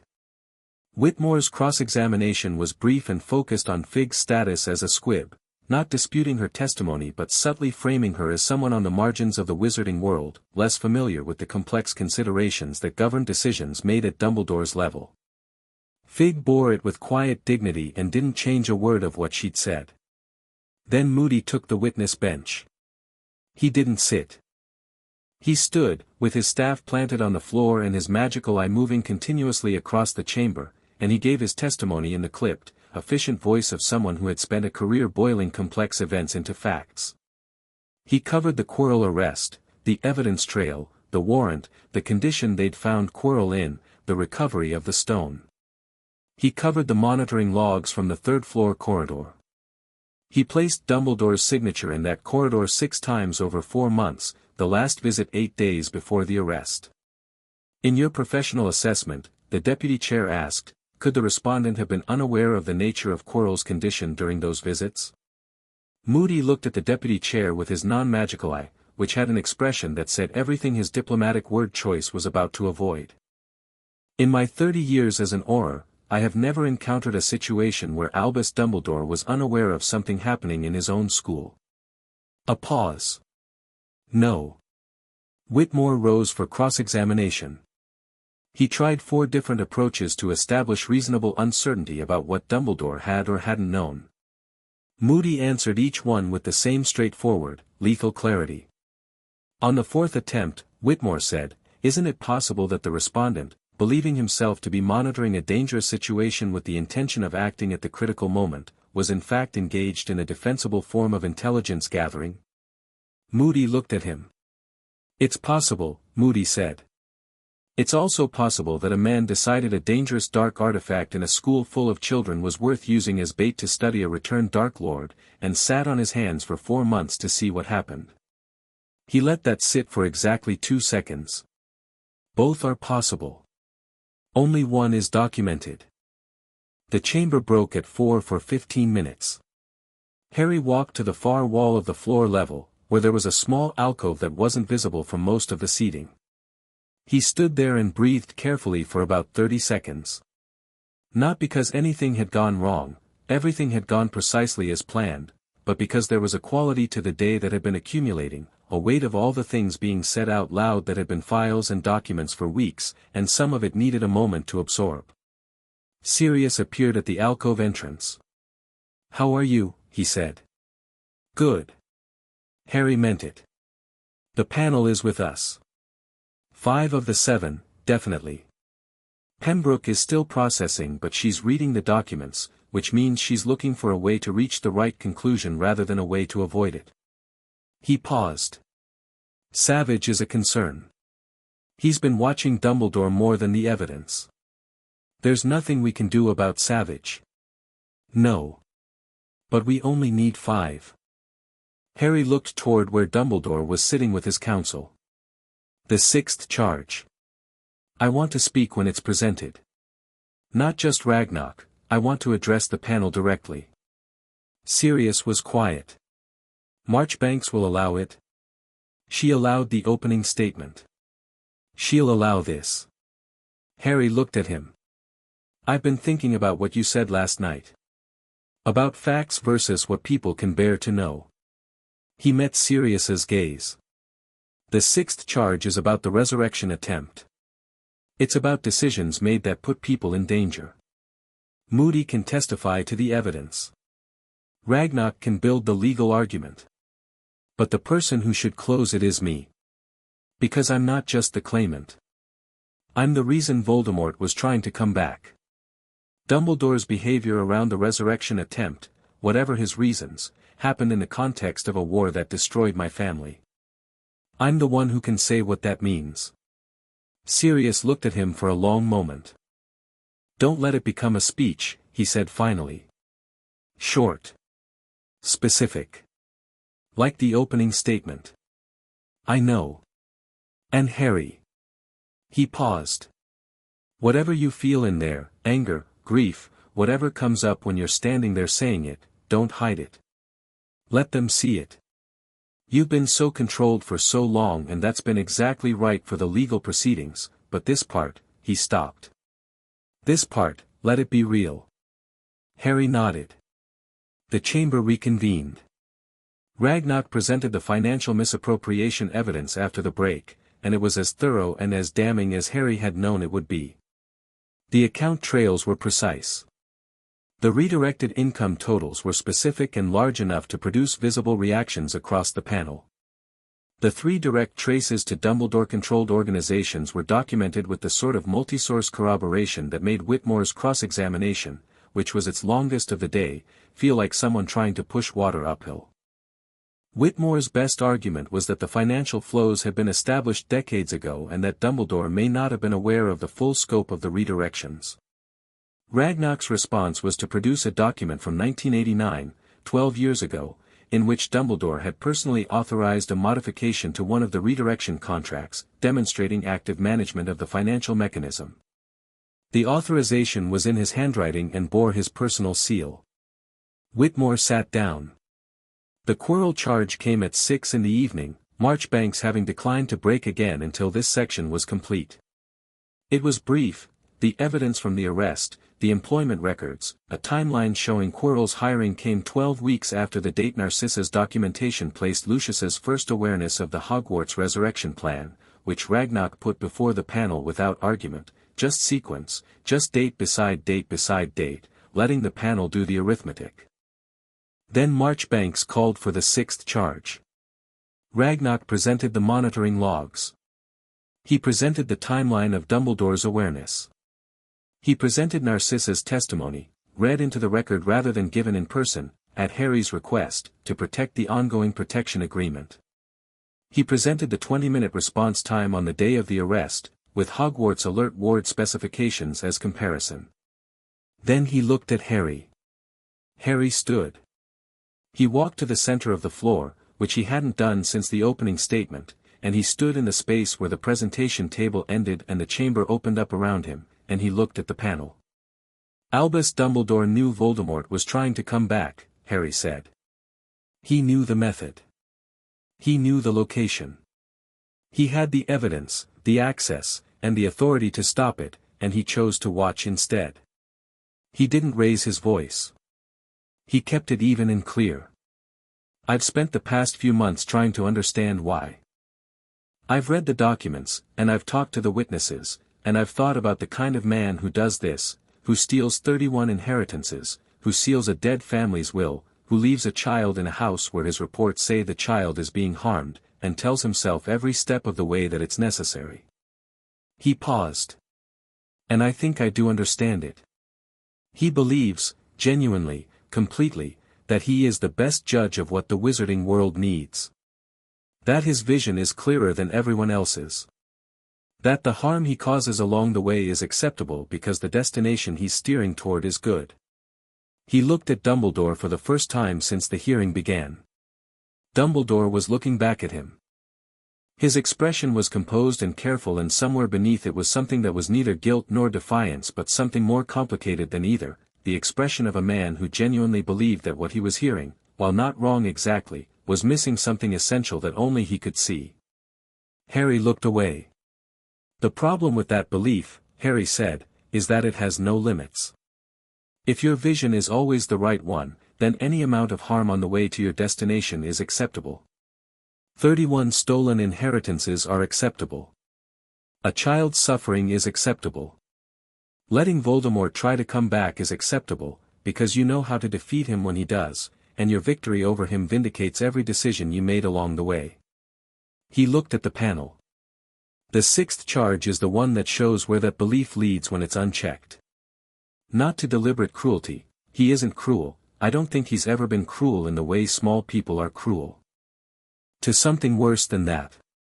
To a man who watches a Dark Lord reach for power in his own school because he's decided his timing is better than anyone else's, and 4 months of dark activity in a building full of children is just the setup for the resolution he's already written. He was quiet for a moment. The chamber was very still. He was wrong, Harry said. About the timing, about the necessity, about what I needed and what my family needed and what the wizarding world needs from him. Not because his intentions were bad. Because he decided his judgment was worth more than everyone else's rights, and he's been making that decision for 50 years, and the evidence of what that produces is in the 31 files that Ragnock presented today. He sat down. The chamber was quiet for a very long time. Whitmore's closing argument took 20 minutes. It was the best version of the available argument. It acknowledged the documentation, conceded several of the charges on the basis of technical violation while arguing for context, and built its case for mitigation on the foundation of genuine good intentions and a lifetime of service. It was, in the circumstances, genuinely skillful. It didn't land. Harry could feel it not landing, the way you can feel when a room has already decided and the words are just going through the motions of an argument. Ragnock's closing was 9 minutes. He summarized the evidence charge by charge, made no emotional appeals, and ended with a single sentence: the law does not provide exceptions for good intentions, and the panel should not provide one here. Marchbanks called a recess for deliberation. Harry stayed in the chamber.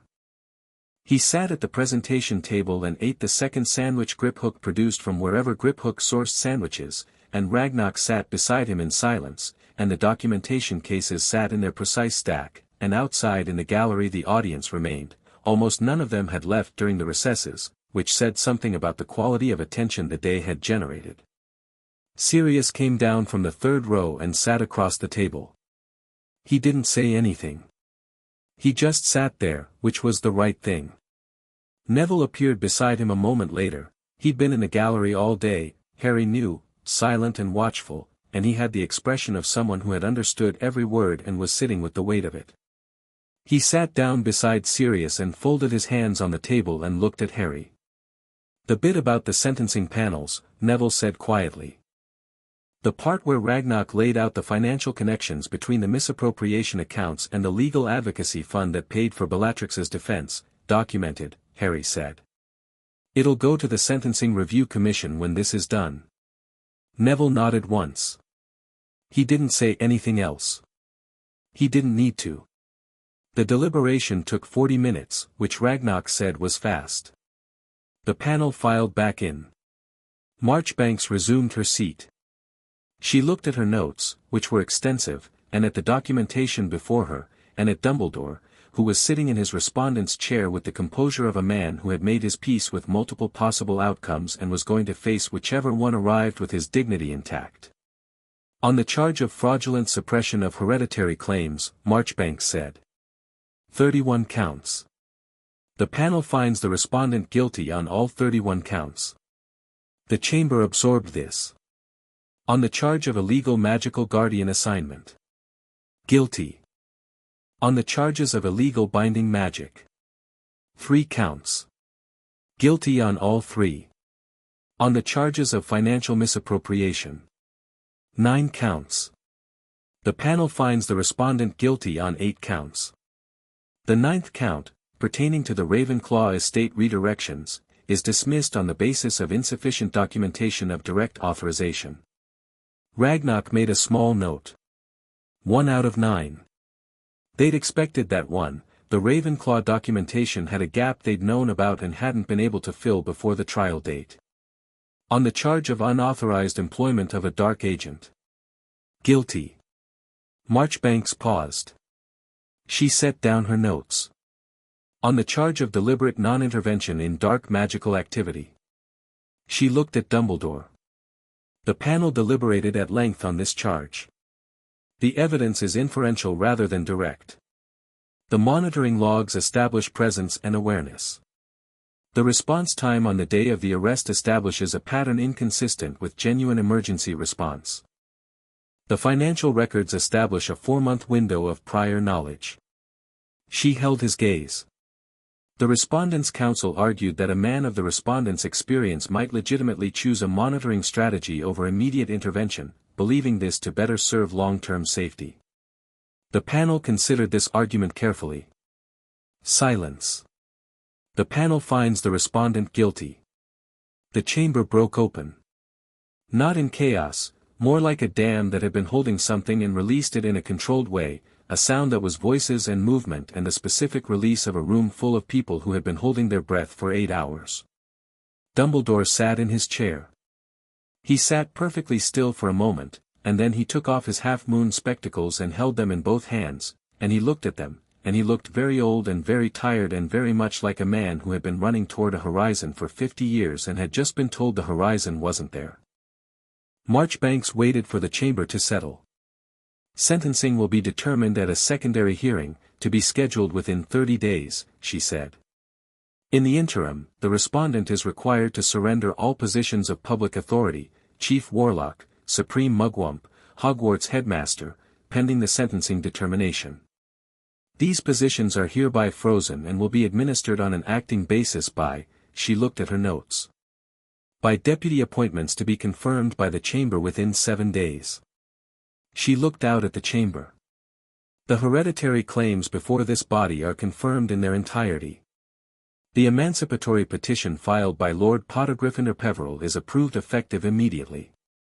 The suppressed lordship claims, 30 in total confirmed by this hearing, the 31st previously confirmed, are recognized as valid and active. She looked at Harry. "Lord Potter," she said. Something in her voice that wasn't quite formal, wasn't quite warm, but was the voice of someone who had seen a great many things in a long career and had just witnessed something they were going to remember specifically. "The chamber recognizes your full lordship claims. You are permitted to take your seats when the administrative process for multi-seat holders is completed, approximately 2 weeks." Harry stood. He said, "Thank you." Then he sat down. The room took a long time to empty. People wanted to speak, to Ragnarok, to Marchbanks, to the panel members, to Moody, to Augusta, and to Harry, most particularly to Harry, a significant portion of the chamber apparently wanting to express something directly to the 6-year-old who had just prosecuted the most significant wizarding trial in 30 years. Harry received them all with measured courtesy for about 40 minutes, and then Sirius put a hand on his shoulder and said, quietly, that they should go, and Harry agreed. They walked out of the ministry building into the January night, the air cold and clear after the long closed heat of the chamber. Sirius was on his left. Ragnarok fell into step on his right for a moment and said, "Well done, Lord Potter," in the most minimal way possible, which from Ragnarok was essentially effusive, and then split off to return to Gringotts. Harry stopped on the pavement. He looked up at the sky, London's washed-out winter sky with a few stars visible through the ambient light, cold and very far away. He let himself feel the anger. He'd said he would, when there was room for it, and there was room now. The case was done, the verdict was in, the documents were certified and the panel was satisfied and everything that had needed to be built was built. He let himself feel it for about 60 seconds. What had been done to his parents' memory? To his godfather? To himself? To 31 families and their histories and their seats and their names? What it meant that a man brilliant enough and powerful enough to have done something extraordinary had spent 50 years choosing to do this instead. It was real and it was sharp and it sat in his chest like a coal. Then he let it go. Not because it was over, it wasn't over, there was sentencing and there were the remaining lordship confirmations and there was Voldemort still out there and a war that was going to come regardless of today's verdict. Not because it didn't matter. Because he wasn't done yet, and anger that you carry around stops being useful after a while and starts being a weight. "You okay?" Sirius said. "Yes," Harry said. He meant it. They walked toward the apparition point. Behind them, in the ministry building, Albus Dumbledore was sitting in a room with his council, and outside that room the wizarding world was rearranging itself around a new shape, and 31 families' worth of history was beginning, slowly and irrevocably, to come home. Chapter 6, Lord Potter. The sentencing hearing was 31 days later, on the 15th of February. Harry didn't attend. Not because he couldn't, Marchbanks had confirmed he was entitled to observe, but because he'd thought about it carefully and decided that being there for Dumbledore's sentencing served no purpose he actually needed served. The verdict was in. The documentation was certified. Whatever sentence the panel imposed was going to be proportional to the evidence, and the evidence was comprehensive, and Harry's presence in the chamber wouldn't change the arithmetic.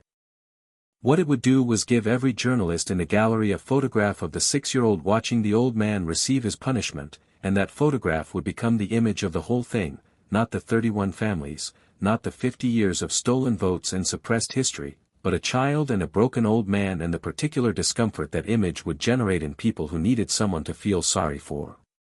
He'd rather the story remained about the 31 families.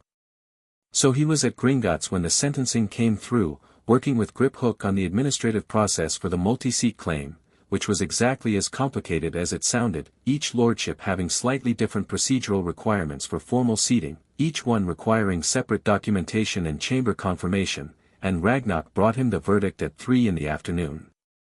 House arrest for 5 years, with a magical monitoring bracelet and mandatory quarterly reporting to the Wisengamot. Permanent removal from all positions of public authority. Forfeiture of the financial gains directly traceable to the suppression scheme, which, after 5 weeks of accounting by Gringotts' forensic finance team, amounted to a number significant enough that Nagnok had written it in the ledger with the particular emphasis of someone who found the figure personally gratifying.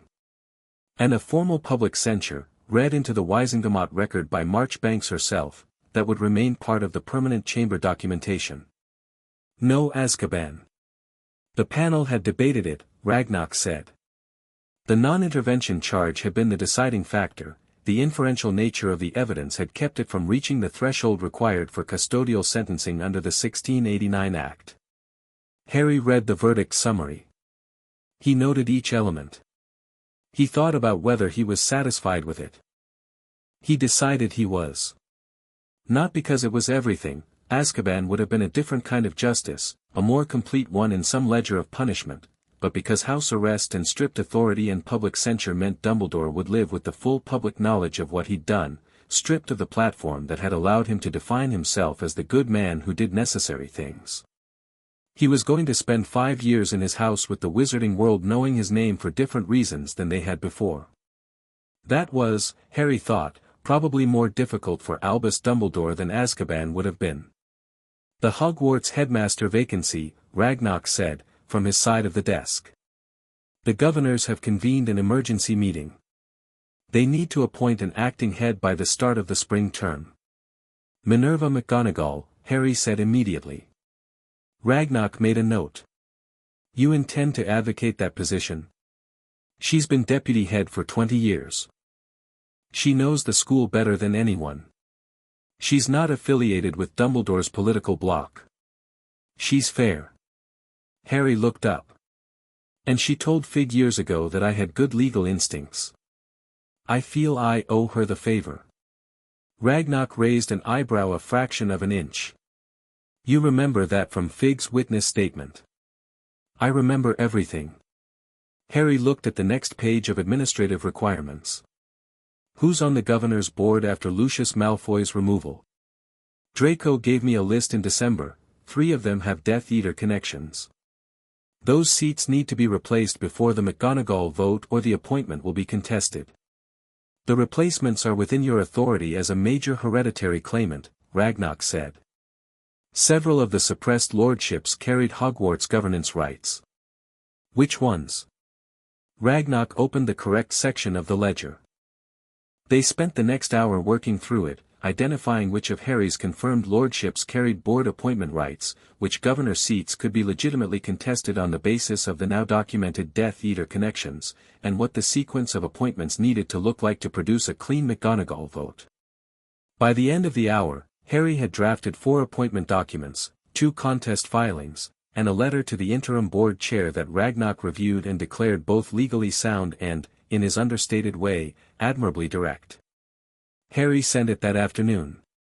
McGonagall was appointed acting headmistress of Hogwarts School of Witchcraft and Wizardry on the 20th of February, by a board vote of 9-2, with 2 abstentions.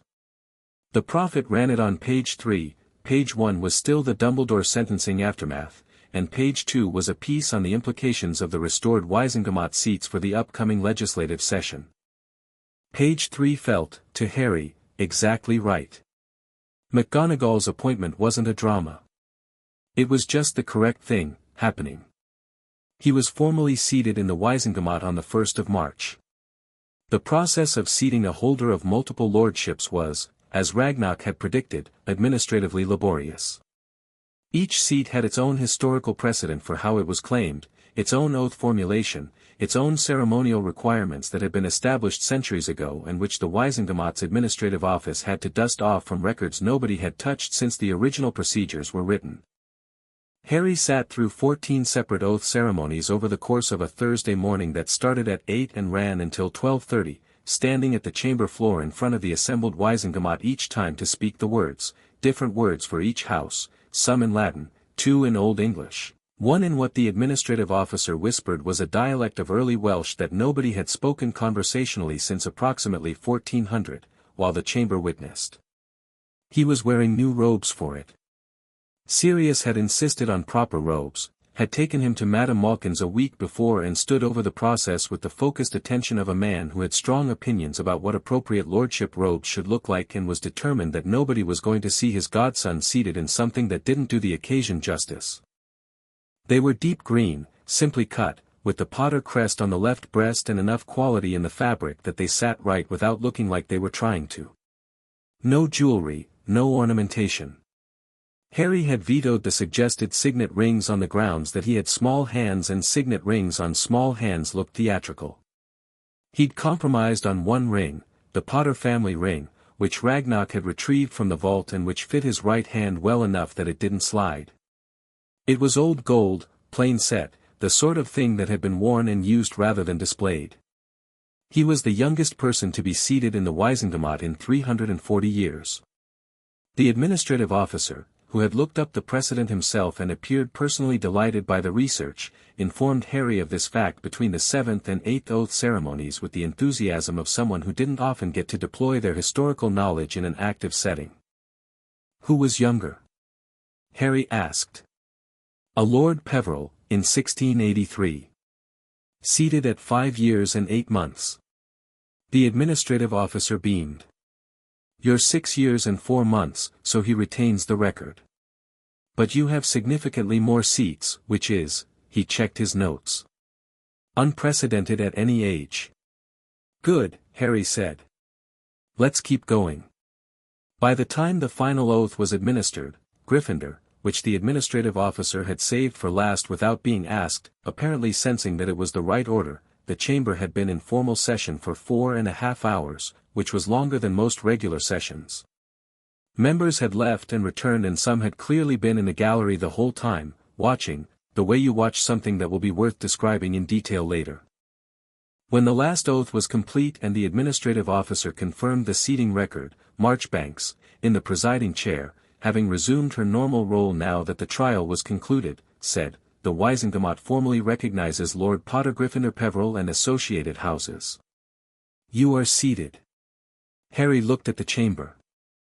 At the tiered seats, the old stone, the floating record quills, the faces of people who had been in this room for years or decades and who were looking at him with expressions ranging from genuine warmth to political calculation to the particular face of people who were going to need time to decide how they felt about this. He said, "Thank you. I look forward to working with the chamber." Then he went to his seat. His seats, technically, the administrative officer had been very specific that the holder of multiple claims would need to develop a convention for which seat he occupied in different sessions, since the physical arrangement of the chamber placed different houses in different positions and he couldn't be in 14 places at once. They'd settled on a protocol where the Potter seat, as his primary hereditary claim, would be his formal position, and the other seats would be represented in the record as jointly held, with voting rights exercised from the primary position. The Potter seat was in the 4th row, center section. It had been empty for 6 years. Harry sat down in it and it was exactly like sitting in any other chair, stone and wood and slightly uncomfortable in the way of chairs designed to look imposing rather than to support a person's back, but it was the right chair and it was his and that made it something completely different from any other chair he'd ever sat in. Sirius, in the black seat 1 row up and 3 seats over, looked at him. Harry looked back. Nothing needed to be said about it, so nothing was. The first Wizengamot session Harry participated in actively was on the 15th of March, 6 weeks after the sentencing. The legislative agenda had been backed up for months, partly because the chamber had been consumed by the hereditary proceedings and partly because Dumbledore's removal from the chief warlock position had created a procedural gap. His deputy, a witch named Amelia Bones who was sharp and experienced and firmly independent, had been managing the flow of business with the careful attention of someone who knew the chair was temporary but intended to run it properly regardless. The Goblin Contract Law Reform Bill was item 7 on the agenda. It had been introduced by a junior chamber member named Abbott, who had been part of Dumbledore's loose progressive bloc but was clearly revising his political alignments in light of recent events. The bill itself was the 4th iteration of legislation that had been introduced and blocked since 1987, extending formal legal recognition to Goblin contract enforcement, allowing Goblin sealed agreements to carry the same legal weight in wizarding courts as wizard sealed ones. It had been blocked 4 times because Dumbledore's voting bloc had included enough traditionalist members who viewed Goblin legal equality as a step toward Goblin political rights which was a step toward Goblin governance rights which was, in the fevered imagination of a specific subset of pure-blood traditionalists, apparently the beginning of the end of the wizarding world's social order.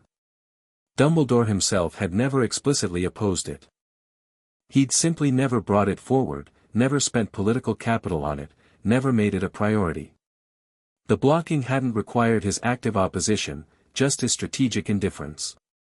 When item 7 came to the floor, Bones called for discussion. 3 members spoke against it in the first 5 minutes, all citing variations of the traditional objection, that goblin legal culture operated on different foundational principles from wizarding law and that recognition would create enforcement conflicts. Harry waited. Bones looked at the chamber. Lord Potter. Harry stood. He was the shortest person in the room by a significant margin and was aware of it in the same way he was aware of most things, as a fact to be accounted for rather than a problem to be concealed. The objection about foundational principles, he said. I'd like to address that specifically. The argument is that goblin contract culture and wizarding contract culture operate on different foundations, which is true. Goblin contracts are perpetual and self-enforcing. Wizarding contracts are time-limited and court-enforced. The difference is real. He looked at the 3 objectors. The difference is also why goblin contracts are, historically, more reliable. Gringotts has maintained financial contracts for 8 centuries without a single contested enforcement failure. The wizarding legal system has a 37% dispute rate on commercial contracts in the last decade alone. He let that sit for a second. I'm not arguing that goblin legal culture is superior. I'm arguing that it's at least equivalent, and that equivalent legal cultures deserve equivalent recognition.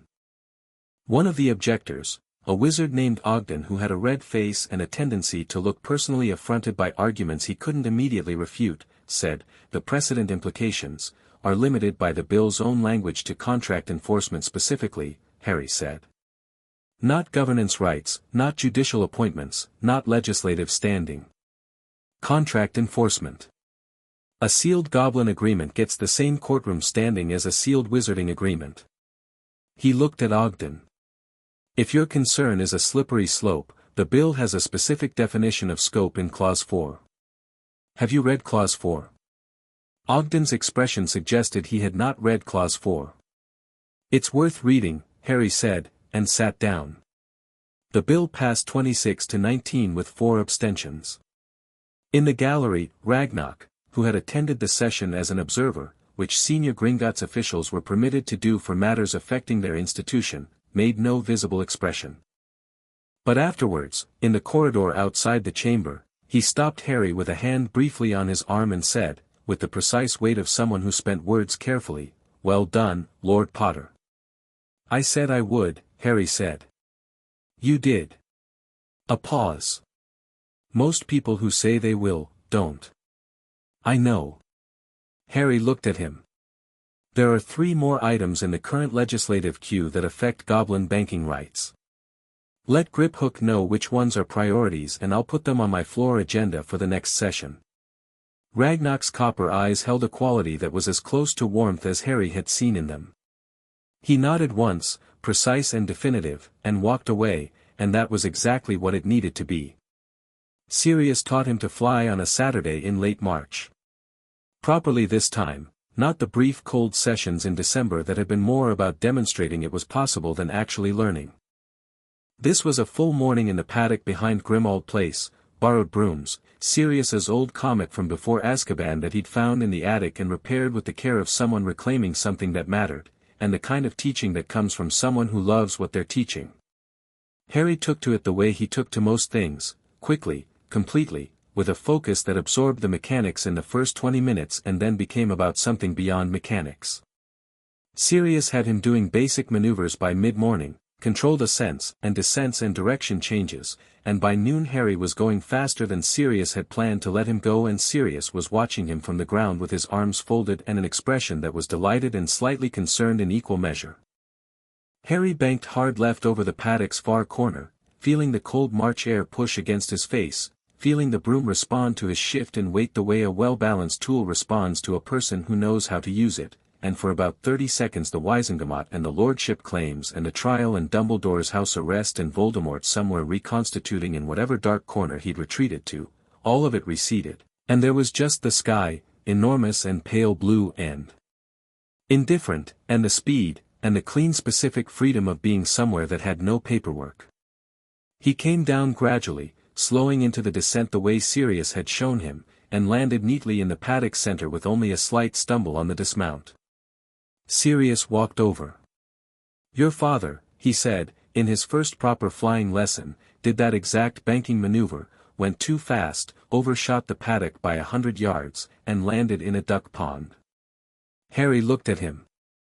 "You didn't tell me about a duck pond when we were establishing safety parameters."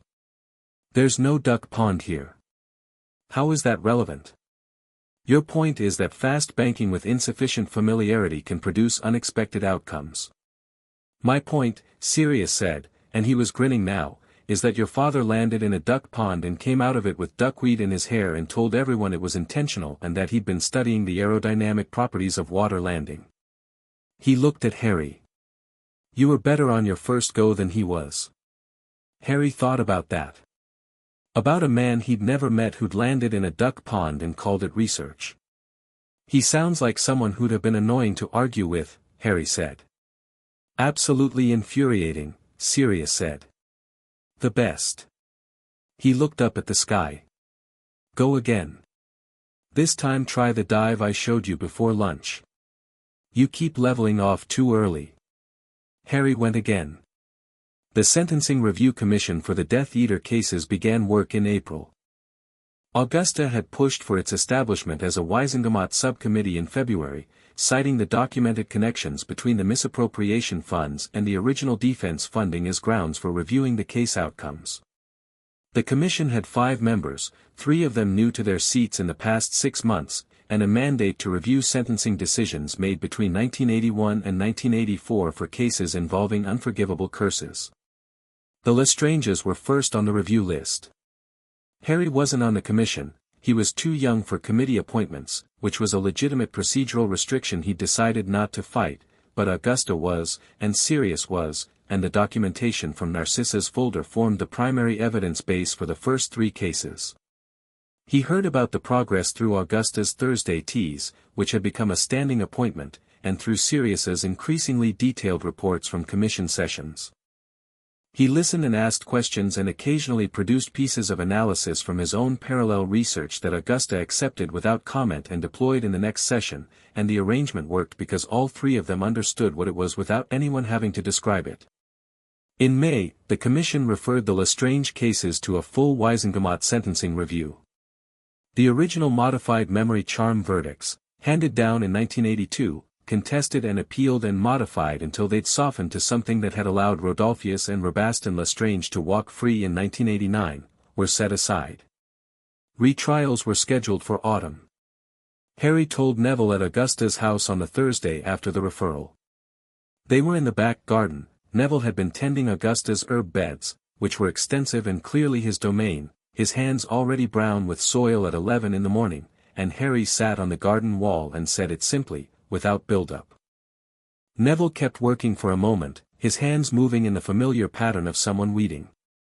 Then he stopped. He looked at the herbs in front of him. His hand rested flat on the earth. "Okay," he said. "Very quiet. Very still." Then he picked up his trowel and went back to work, and Harry sat on the wall and watched him, and neither of them said anything else, and it was the most necessary silence Harry had experienced since the day the trial verdict came in. Diagon Alley in June was warm and busy and entirely itself. Harry walked through it on a Tuesday morning in the first week of the month, genuinely walked, no particular destination, not a purpose visit to Gringotts or a supervised trip with a guardian, just the experience of moving through a place that was his in a way it hadn't been 6 months ago. He had 2 months before Hogwarts. He'd received the letter, his Hogwarts letter, the real one, the same as any other child's in its creamy envelope except that McGonagall had enclosed a brief personal note alongside the standard list, written in her precise hand. "I look forward to having you in my school. I expect great things and I expect you to behave accordingly in both directions. M. McGonagall." He'd read it twice and put it in the inside pocket with the photograph. Diagon Alley moved around him in its particular way, the owls calling from Elops, the smell of the apothecary mixing with the warm smell from Florian Fortescue's, a group of children his age pulling their parents toward quality Quidditch supplies, two older witches in conversation outside Gringotts who stopped and looked at him as he passed with the specific quality of recognition that had become part of walking through the wizarding world. He was used to it. He didn't love it, but he'd made his peace with it. What surprised him was how few people approached him as the boy who lived now. 6 months ago, he'd been in Diagon Alley twice in the first month of proceedings. For Gringotts visits, people had come up to him to touch his scar, to say they remembered that night, to tell him things about his parents with the breathless need of people offloading long-kept information. He'd received all of it as graciously as he could and found it exhausting in the specific way of experiences that demand something from you emotionally while giving nothing back. Now when people approached, they said Lord Potter and they had a different quality in their eyes, not the grief and wonder of people encountering a symbol, but the specific regard people give to someone they understand is doing actual work in the world. He preferred it. It felt more like being a person. He stopped at Fortescue's for ice cream. He'd been thinking about Fortescue's ice cream since December and had not yet actually had any, which was the kind of thing that accumulated as a small pending pleasure through months of busy work. He ordered something with blackcurrant and something else that was described on the board as summer storm and turned out to be the color of rain and taste unexpectedly of lightning, which was not a taste he'd have predicted being possible and which was excellent. He sat outside with it and watched Diagon Alley move past him and thought about September. Hogwarts. Classes. Learning magic properly, with teachers and other students and the full institutional apparatus of the oldest school in Britain. He was genuinely looking forward to it, not the celebrity aspects of it, not the boy who lived dimension, not even the lordship angles, though there were lordship angles to navigate. Just the learning itself. Books he hadn't read yet, spells he didn't know, a library that was apparently 12 floors tall and contained manuscripts that hadn't been looked at in centuries. Ragnarok had given him a reading list for summer. It was 43 items long and Harry had completed 28 of them. McGonagall had sent a supplementary letter in May with 7 additional texts she thought he might find useful. He'd completed 5 of those. He was working through a history of wizarding governance structures that was dry as toast but genuinely illuminating, and a charms theory text that he'd found himself arguing with in the margins in the way of a very good book that knew what it was talking about and said things that needed to be pushed back on. "Those are very good," said a voice. Harry looked up. A girl about his age was standing a few feet away, looking at his ice cream with the expression of someone who had just identified a thing they wanted and was working out the approach. She had dark skin and natural hair pulled back in a way that had clearly started orderly and had progressed into something more interesting, and she was wearing robes that had an ink stain on the left cuff that she'd clearly decided to ignore. "The summer storm one?" Harry said. "Both," she said. "But particularly the summer storm. It's the best one." She looked at him with bright, direct eyes. "You're Harry Potter." "Yes. I've been reading about the Wizengamot proceedings," she said. "My parents showed me. They're Muggleborn, they wanted me to understand the political structure before I started." She said it in the matter-of-fact way of someone who'd been taught to approach information directly. "The Goblin Contract Bill. The part about foundational principles. What about it? I thought the argument you made was right but you could have gone further." She crossed her arms. "The comparison between Goblin contract reliability and wizarding dispute rates, you cited the last decade, but if you'd gone back to the post-war period you'd have had an even stronger statistical base." Harry looked at her. "You've read the Wizengamot session transcripts," he said. "My father found them in a wizarding law archive. They're public record." She shrugged. "I'm Hermione Granger. I'm starting Hogwarts in September." "So am I," Harry said. He looked at her. "The post-war period statistical argument is actually flawed for that specific bill because the dispute rate post-war included emergency legislation settlements that artificially inflated the numbers. If you cherry-pick that period you expose yourself to a rebuttal that undermines the stronger decade data." Hermione was very still for a moment. I didn't think about the emergency legislation settlements, she said. Most people wouldn't. He looked at the remaining ice cream. Do you want some? There's a lot of it and the summer storm one is better if you eat it while it's cold. Hermione Granger sat down across the table with the decisive efficiency of someone who had identified an interesting conversation and intended to have it fully. I've also been reading about the hereditary suppression mechanism, she said. The soul tether specifically. The magic involved in those is in a gray area under the 1851 Binding Acts, and I was wondering if anyone had thought about using the precedent from this case to strengthen the legal framework around consent-based binding magic generally, Harry said. Yes. I've got a draft motion for the autumn legislative session. Hermione stared at him. You've got a draft motion, she said slowly. It needs work. Ragnarok flagged 3 points of legal ambiguity in the current version. Can I read it? Harry looked at her.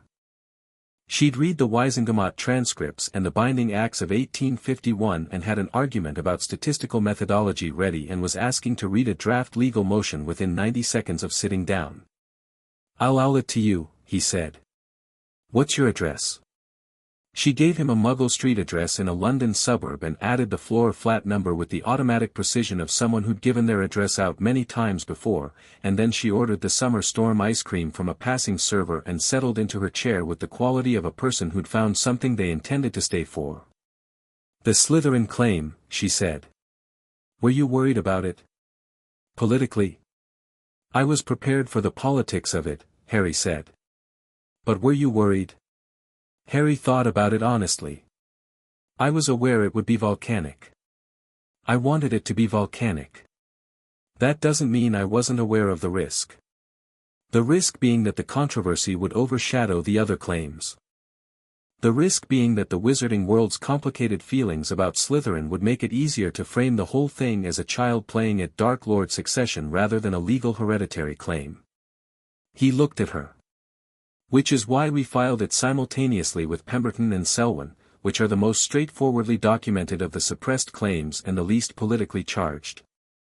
You can't cover the Slytherin story without covering the ones filed the same day, and the ones filed the same day are very clear-cut. Controlling the frame, Hermione said. Controlling the frame.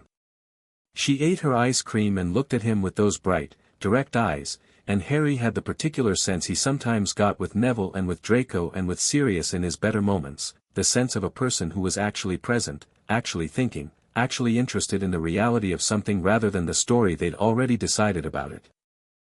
I think Hogwarts is going to be interesting, she said. I think so too, Harry said. He went to Gringotts that afternoon. It was a habit by now, a comfortable one, the walk through Diagon Alley, the brass doors, the marble floor, the particular smell of the bank that he'd come to associate with work that meant something. Ragnarok was in his office and looked up from his ledger when Harry appeared and waited. The Gaunt claim, Harry said. The last one. What's the hold-up? The Ministry's Records Division. Ragnarok's voice was precise. They continue to find reasons for secondary review. The same records division that was running the 3-week delays in January.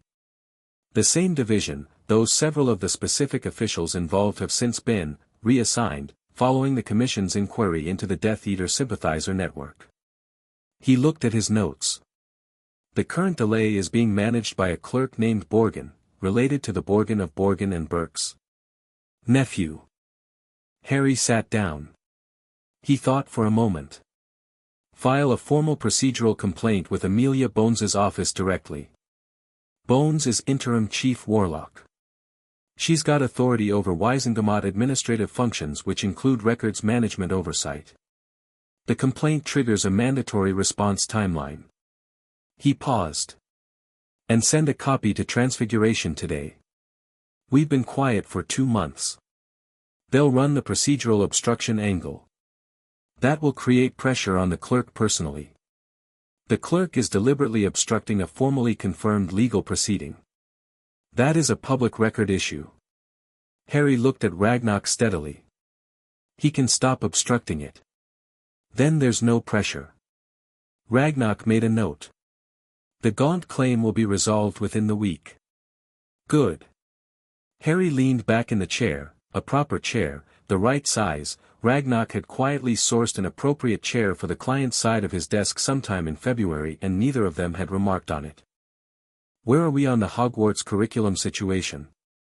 The Hogwarts curriculum situation was the one thing Harry had not resolved to his satisfaction by June.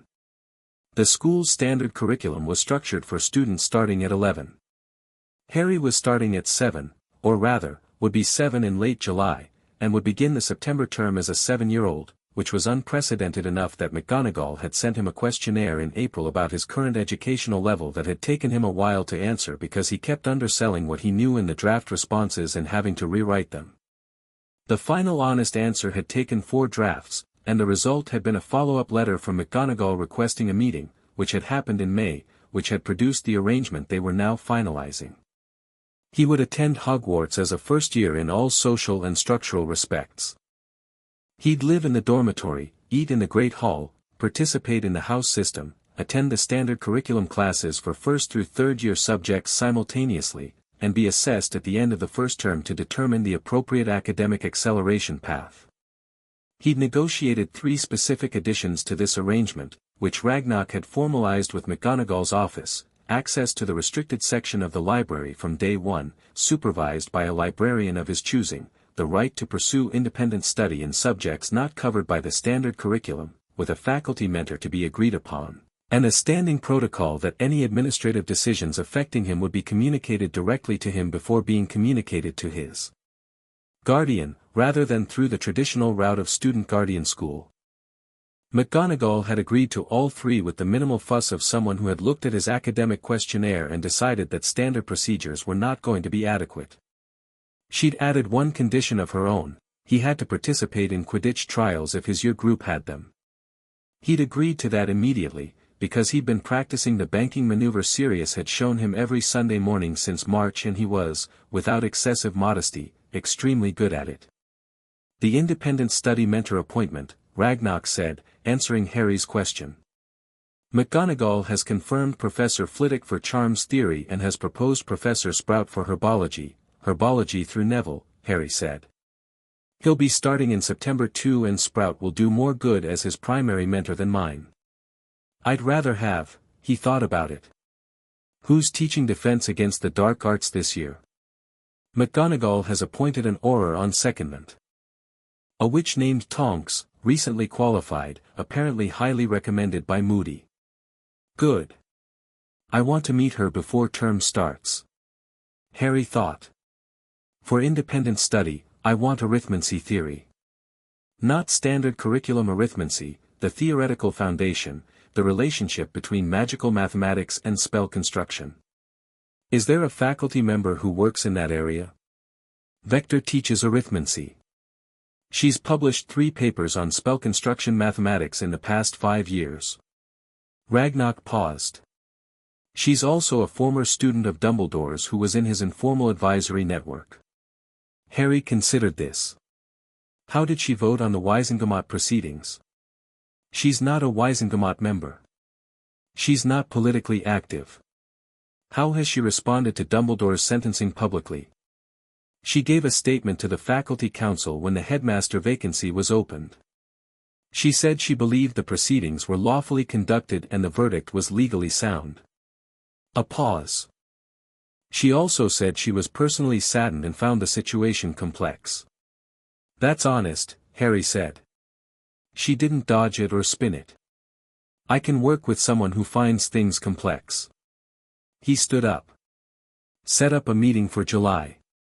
And send the Goblin contract reform follow-up to Griphook. He said he had the supporting legislation cross-reference ready.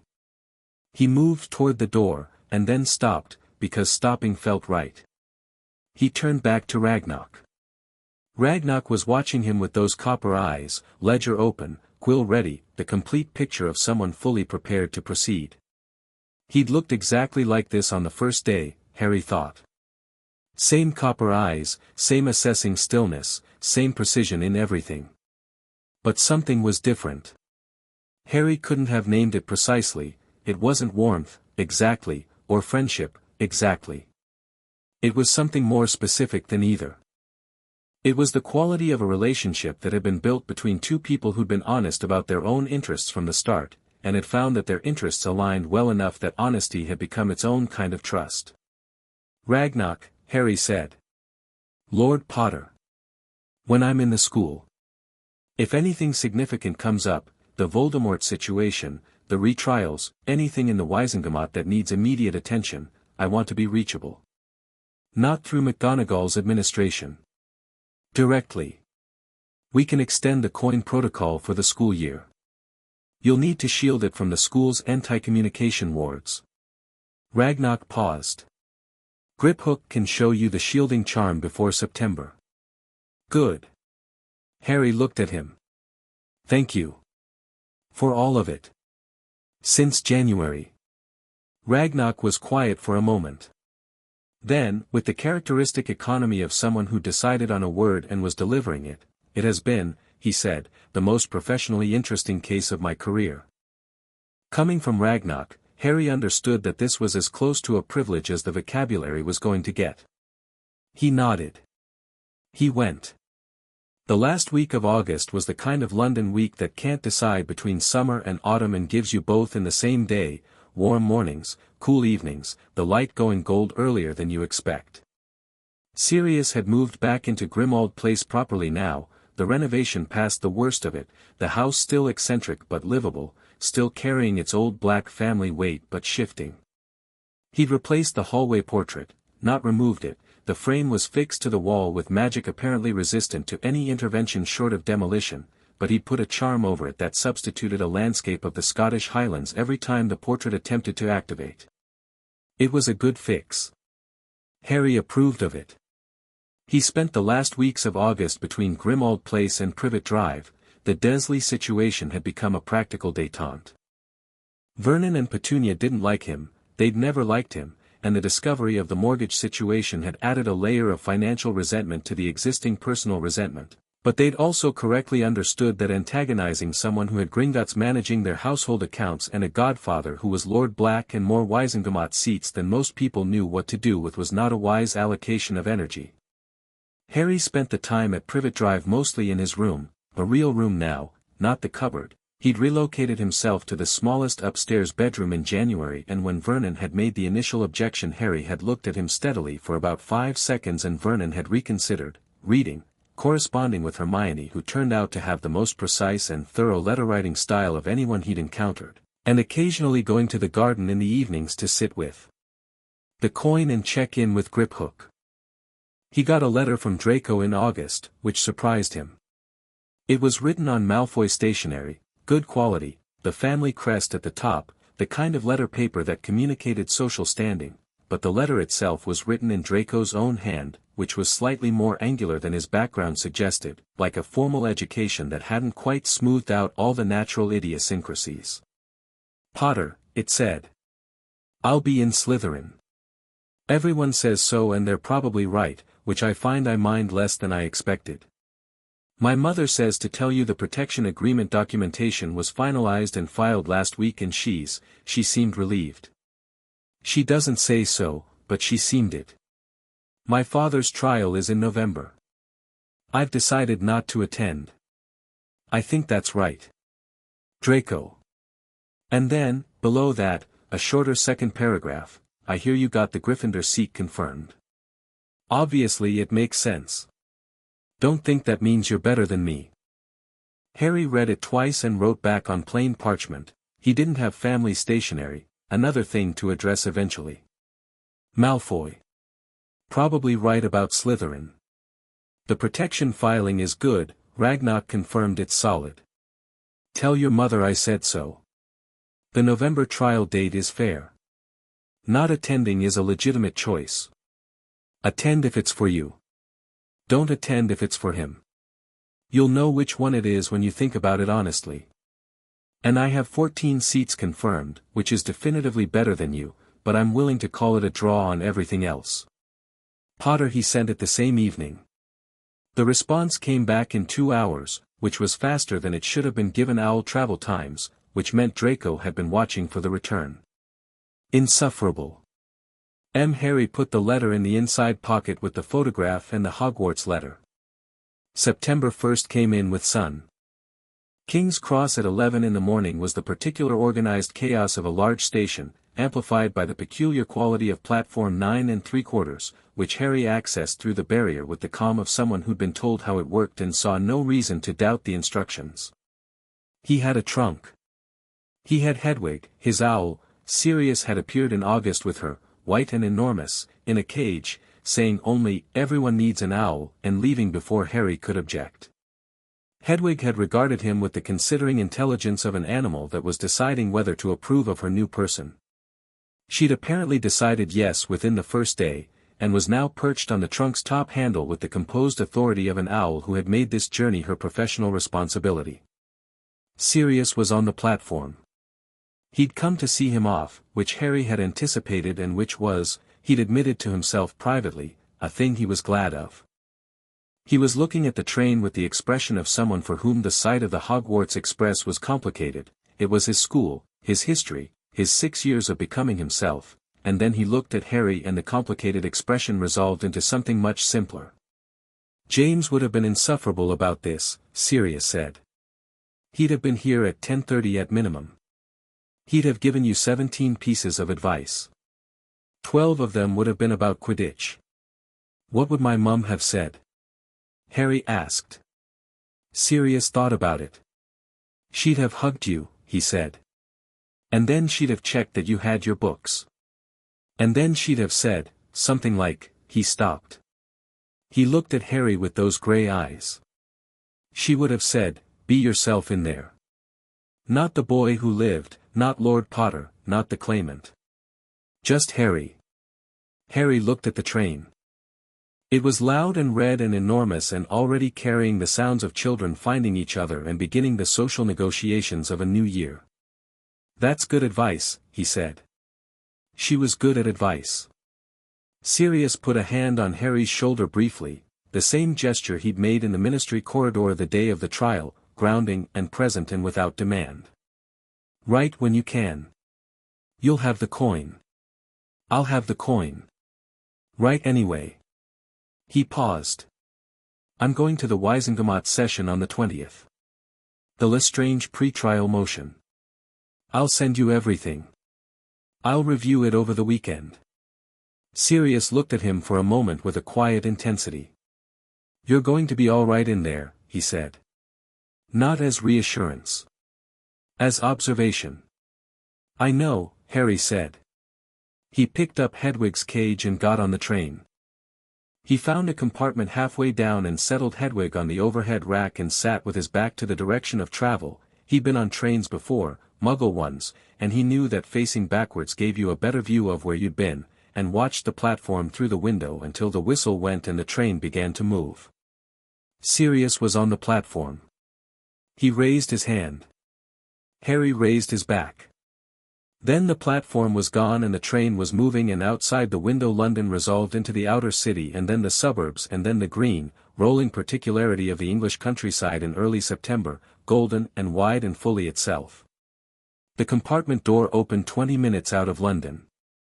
Hermione Granger appeared first, already carrying a book she'd clearly been reading in the corridor, ink stain updated from the cuff to a new location on her right index finger. She looked at Harry, looked at the empty seats, sat down across from him with the manner of someone confirming a previously established arrangement. I finished the draft motion, she said. The binding magic precedent one. I have notes. Let me see, Harry said. She produced 6 pages of annotations from her bag with the efficiency of someone who had been organizing them for precisely this moment. The door opened again.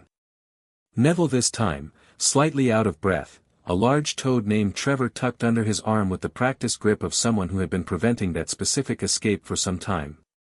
He looked at Harry and Hermione and the 6 pages of annotations and sat down with the air of someone who had found the right compartment. Trevor got into someone's potion ingredients, he said, by way of explanation. I've had a whole morning. Put him in the spare carrier I've got, Hermione said, producing it from her bag. She had, Harry was beginning to understand, an extraordinary bag. Neville deposited Trevor. Trevor regarded his new accommodation with the resigned acceptance of a toad who had run out of better options. The three of them settled. The train moved north through the golden countryside. Harry looked out the window and thought about everything behind him: the courtyard at Gringotts, the Wisingamot chamber, the trial, the 31 documents in their certified stack, Sirius's kitchen and his mother's wandwork and his father's duck pond, Ragnar's copper eyes and Augusta's vulture hat and Draco's insufferable letter, and a 6-year-old in an oversized jacket sitting in a small round room watching a quill write 31 names in copperplate. He thought about everything ahead. Hogwarts towers and the library's 12 floors and a defense professor named Tonks and the Quidditch pitch and Vector's arithmetic theory and Slytherin's great hall table where Draco Malfoy was going to sit in a few hours with the look of someone who decided what he was made of. And Voldemort, somewhere, reconstituting. Building toward something. The war that was coming regardless of everything Harry had done, because some things were too large to redirect entirely. You could change the shape of the landscape around them, but they arrived eventually. Harry had 31 lordships and a goblin lawyer and a godfather and 2 friends in the same train compartment and a kind of cold, precise readiness that doesn't need to perform itself. Whatever was coming, he was ready for it.